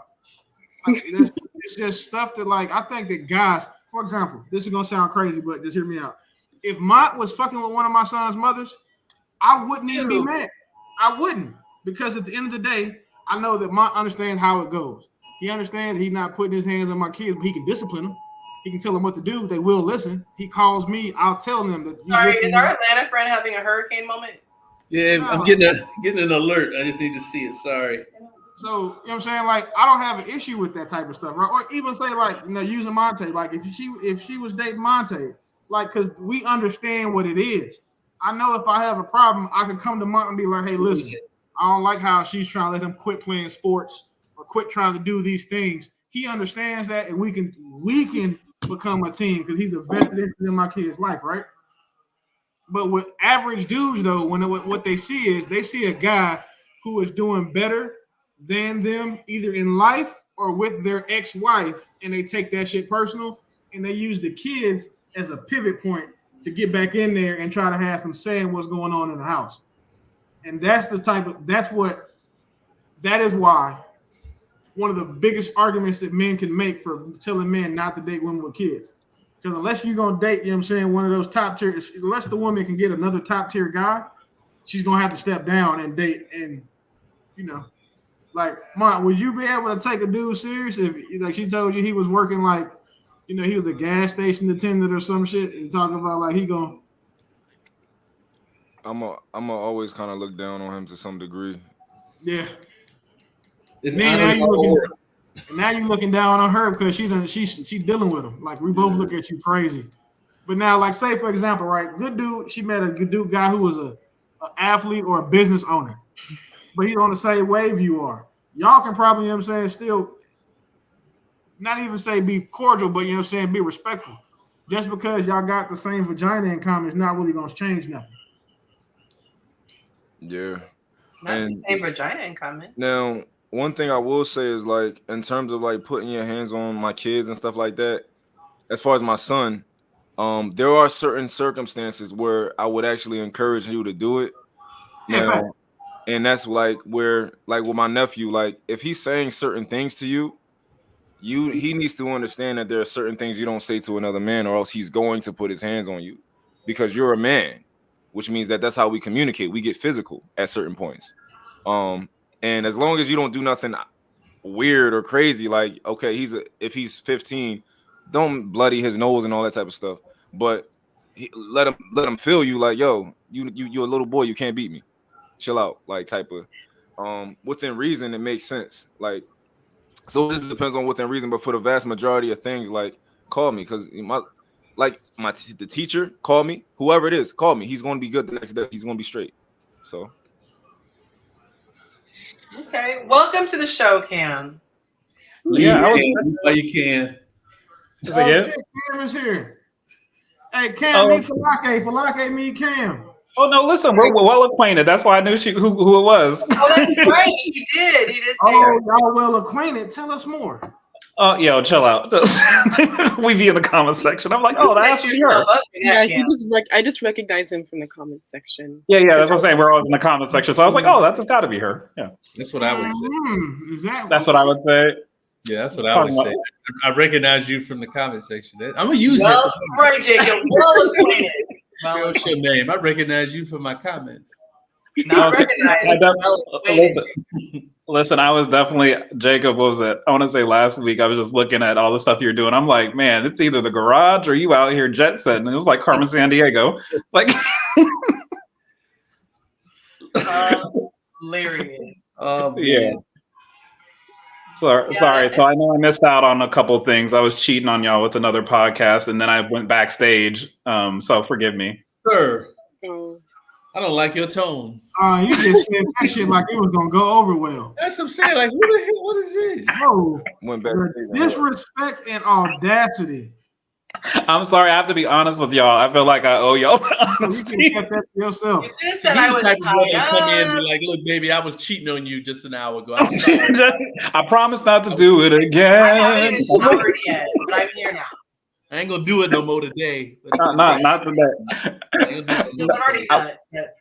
Yeah. But I will say that I definitely was in the back. Cheating while still being on the feed. Yeah, I listened. I was two time, and you're 100% right. I was definitely like trying to like.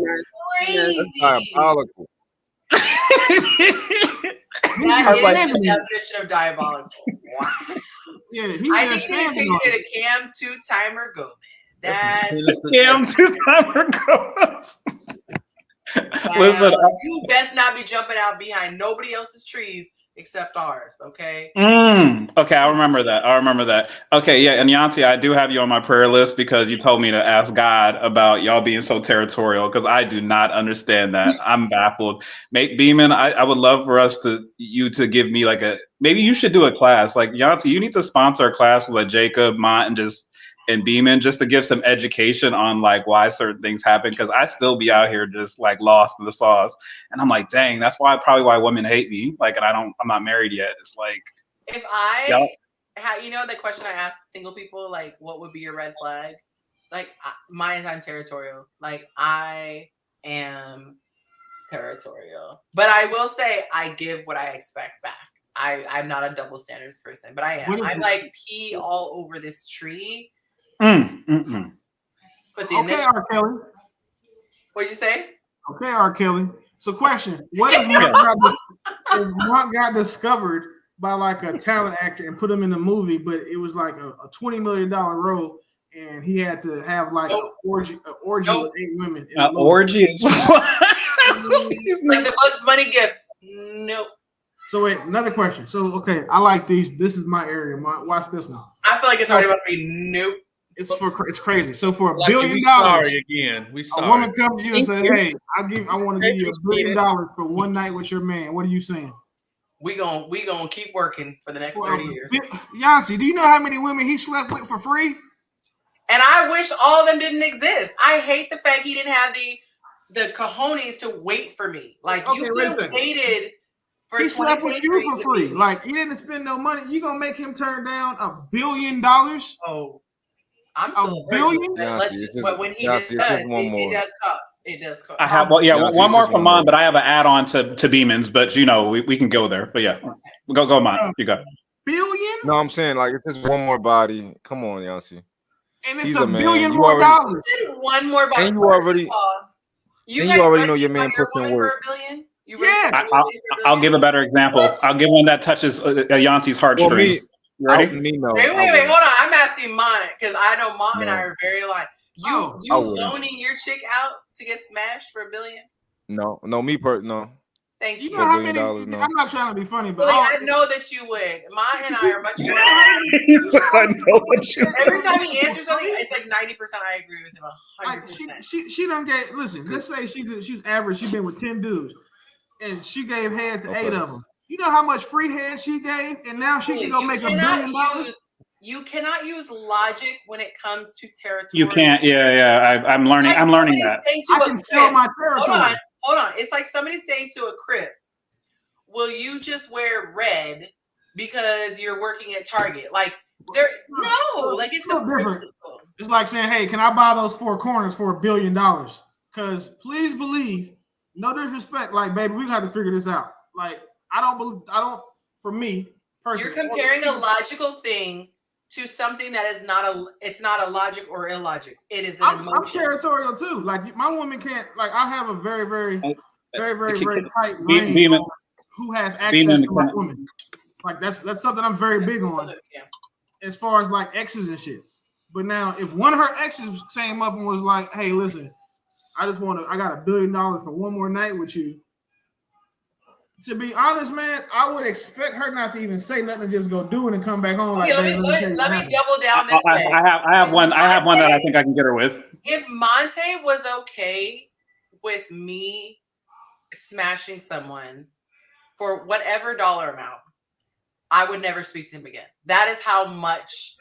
Cat. It's not. I'll give you an example. Can I give mine? Because I'm ready. You ready for mine? Okay. Okay, cool. You have a sister?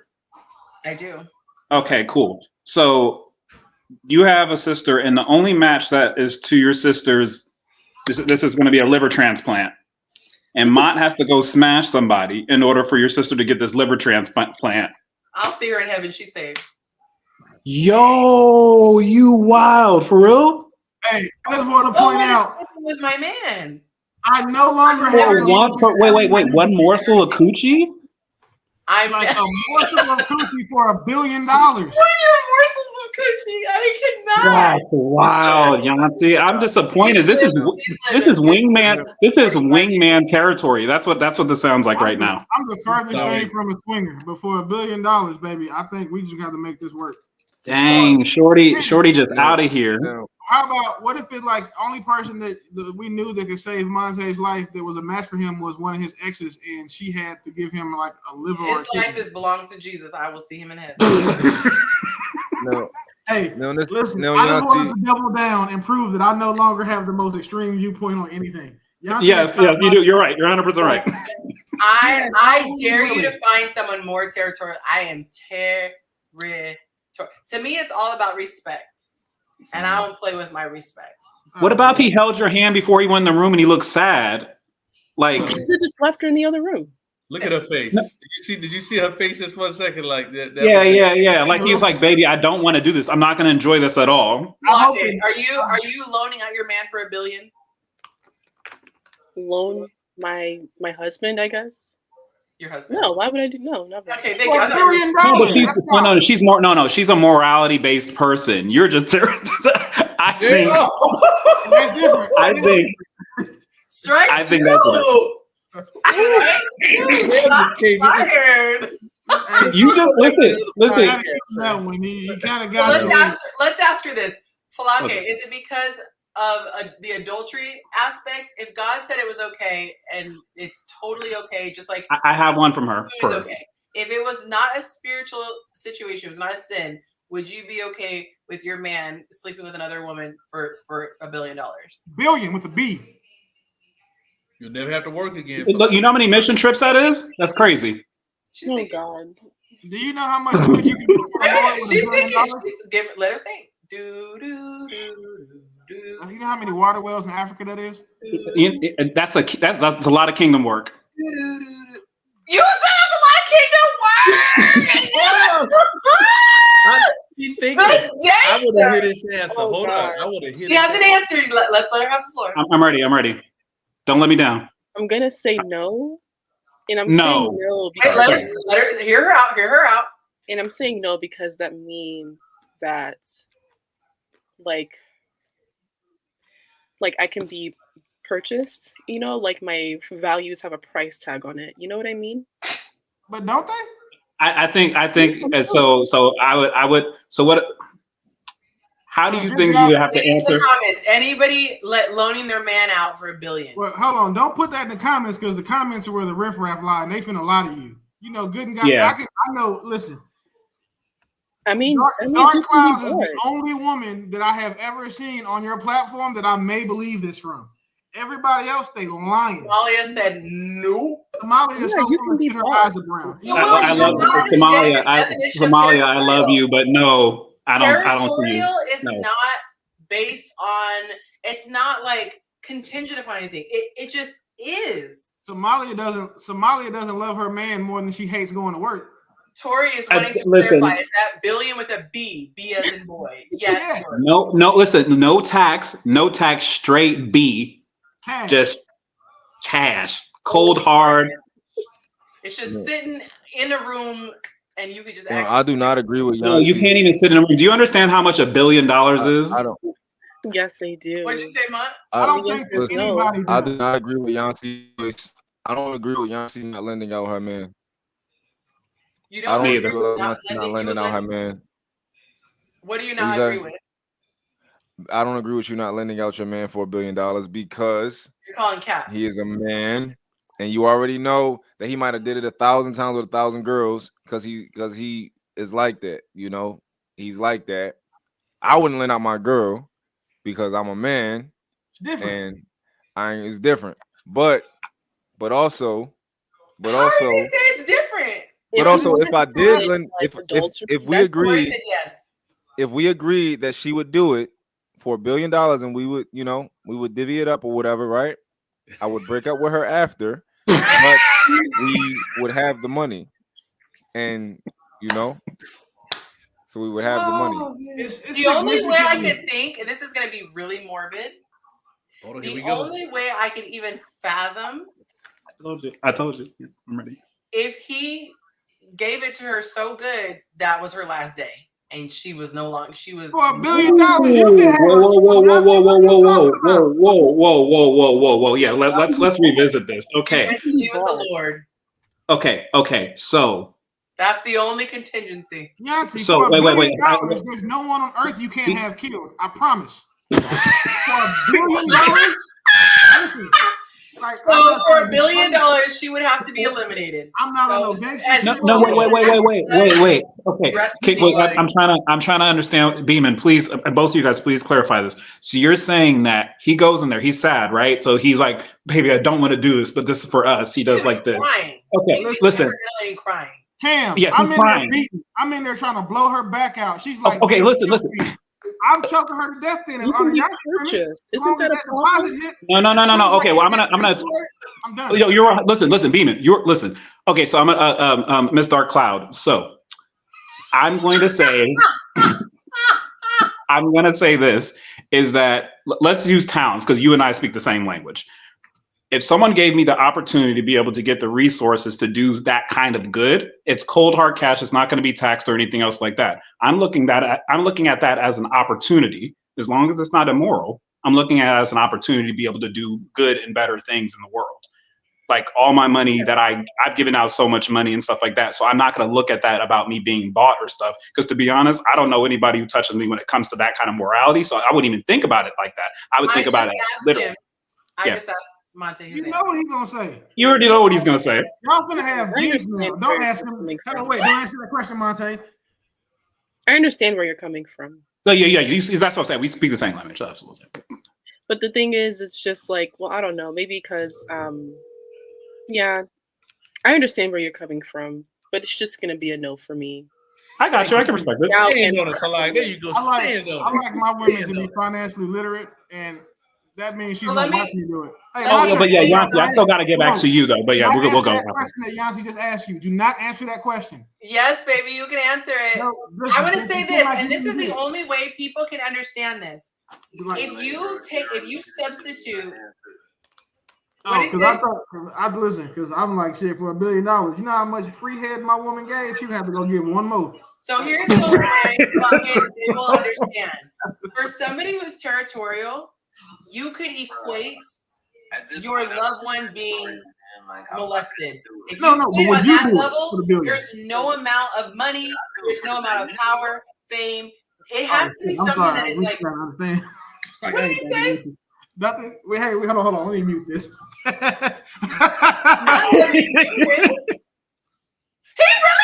muted it. Ew! Don't make me go listen.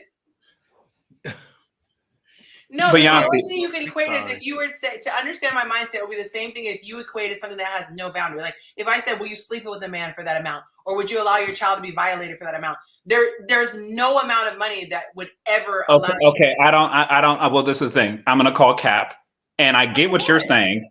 I'm calling cap on the situation because you said, so mind you, correct me if I'm wrong. You said that basically he has to go in there. I'm going to set up the scene, okay? Like you like doing dramatic reads. So he goes there. He's holding your hand. He really doesn't want to do this. You ever seen that Moonlight, that movie, the beginning of it? Hell no, man, I don't know. Wild as I shit, never bro. saw that. No, it movie. is. It's wild. But do you remember the first scene? It'll turn you into a heathen. Don't watch that movie. Yeah. Don't watch it. Please don't watch it. But I watched the first 5 minutes and then I turned it off. But in that, I'm not going to say that movie, but there was a scene. This kid was so sad, really sad. So Mont looks like that. Tears coming down his face. He's shaking. You're like, dang, this is vulnerable. He really doesn't want to do this for me. He goes inside of there. You already said that your sister, she's going to be over here hearing Boys to Men in her casket or whatever like that because he can't do that. So you're saying he has to go inside of there and then he literally turns her into like Cocoa Pebbles, like Thanos snap dust. That's the only way that he could do that? If she no longer exists after. After that. But you still allowed him to do that. No, that's the only way I can even conceive. Yonci, I'm gonna tell you this. You say that you was her last breath. If she breathed her last breath with that stroke, maybe I'd consider. They're gonna make a documentary about that afterwards. It's like the the woman who was no more. You come to me and be like, really? The woman who came no more.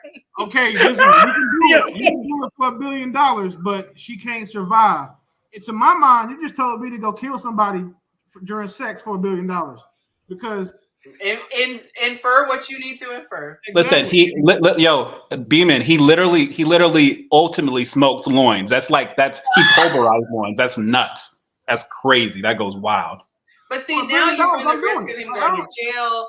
If it's a natural causes, she dies of natural causes. Yeah, I'm gonna give her a shot of adrenaline to make sure that, and her heart is just gonna rupture, and I'm gonna try to do the Lord's best work. Like I'm gonna make $1 billion is a lot of money. That's crazy. Yeah. But $1 billion only matters to somebody that would not be emotionally scarred for the rest of their life. That's why I pointed to if you said, "Oh, how much to take out your mom? How much to abuse your child?" That's what I'm saying. Like there's certain things that to certain people there's a no-fly zone, and there's no amount of money. If you love your mom, there's no amount of money. They can say $1 trillion. You're not taking your mom's life because that's something that you feel. Whoa. You said. I don't think there's most people who operate there, but I got you. Yeah. So I'm saying there's a line. No amount of money will make you cross a line that you are not willing to cross. Somebody posted and asked me, and it's like, "Hey, Willie," they just tagged me because I answer these questions frequently, right? They're like, "Willie, for $1 billion, would you punch your mother?" I say, I'll just post a meme with Mike Tyson. I forgot my mom could see the post, and she was like, "But look, this is a call for me." Split it with me. No, and my mom said, "You better punch me twice for $1 billion." Yeah. My mother responded to my comment. Like she said, the choice between getting punched once or punched twice. She wants to be punched twice. She said, "Would you punch your own mother for $1 billion?" I put a meme up of Mike Tyson, like, goddamn right. She comments under that. She said, "For $1 billion, you better punch me twice." She said, "Make sure the job got done." Yeah, I respect it. Salute, mom. Get that money's worth. Oh, yeah. Okay. I was gonna say I would be like, split it with me. I tell my son, split it with me. I mean, we gonna split it with our mama anyway. But she said, "Cause shit, if they told me for $1 billion, but I punch you, I'm gonna beat you." She said, "Just like this, I'm gonna beat your ass." But see, a punch you can get over. No, because if I hit you, because y'all done got for like she over here knitting now. No, y'all have ruined everything. A casserole, y'all. What love language? Somebody they can die. What love language? I say it all the time. I say it all the time, and I never forget to say this at the end. Like I tell my kids, like, listen, I'll do anything for you, but anything gay. I tell them that all the time. There's a line. There's a line. I wouldn't do nothing. No amount of money. Now, if the dude was like, "Can I hit you for $1 billion?" Absolutely not, sir. I'm just sorry. I just can't. No diddy. There you go. That's different. But that's $1 billion, Willie. Oh my God. Cam, I'll propose the question for you, Cam. Already. I'm ready. I know what you want to ask, Cam. Now I'm gonna ask you the question. If a man, somebody's about to kill your children, right? And they tell you that you got to do something gay, are you going to do it? Yep. What, me? No. Them niggas can die. What are you talking about? I can't believe this. It's my kids. What love language we talking about? We going down the love It's my They children. said they can die. It's my children. I'm doing whatever bro said. No. Okay, I think you guys have to put the thing up now. It's a wrap. No, y'all, no, Yonci, come on. I know I two-timed the show. My bad. Are you sure it's the right time? Because we gave you a lot of money. Yeah, I was explaining myself. That's crazy. Prayers. And Willie low key just said he'd do something gay for the kids.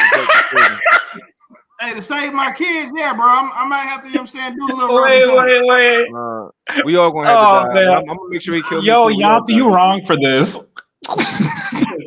That's a great way to drop the show, too. That's a great way to drop it. All right, guys. I will see you next time. That was gotta do better. And I will make this quick announcement. We are going to be doing some bonus footage, okay, that does not go to YouTube. This is private. It's going to be available only for patrons. Let me know in the comments if you guys would be interested. When the show ends, the conversations get really juicy. All right, so join on Patreon, patreon.com/Yonci if you would like to be able to get access to the after show. Ladies and gentlemen, it has been a pleasure. But hey, wait a second. I got Yonci, real quick. One thing. One thing, seriously. So about this, like these conversations, right? And you're saying what they need to realize is that no, we ain't going overtime. No, that doesn't work. It doesn't count. That's a love offering because I hit the time. Yonci. We have to sit down. We have to sit down and we have to talk about this marketing thing because I want to be a blessing, but I just don't want to do it only for this show. I want to really get something popping. Whatever. We definitely do. We absolutely do. Dang, I was hoping. Sorry, Falake. We sorry. Sorry, Falake.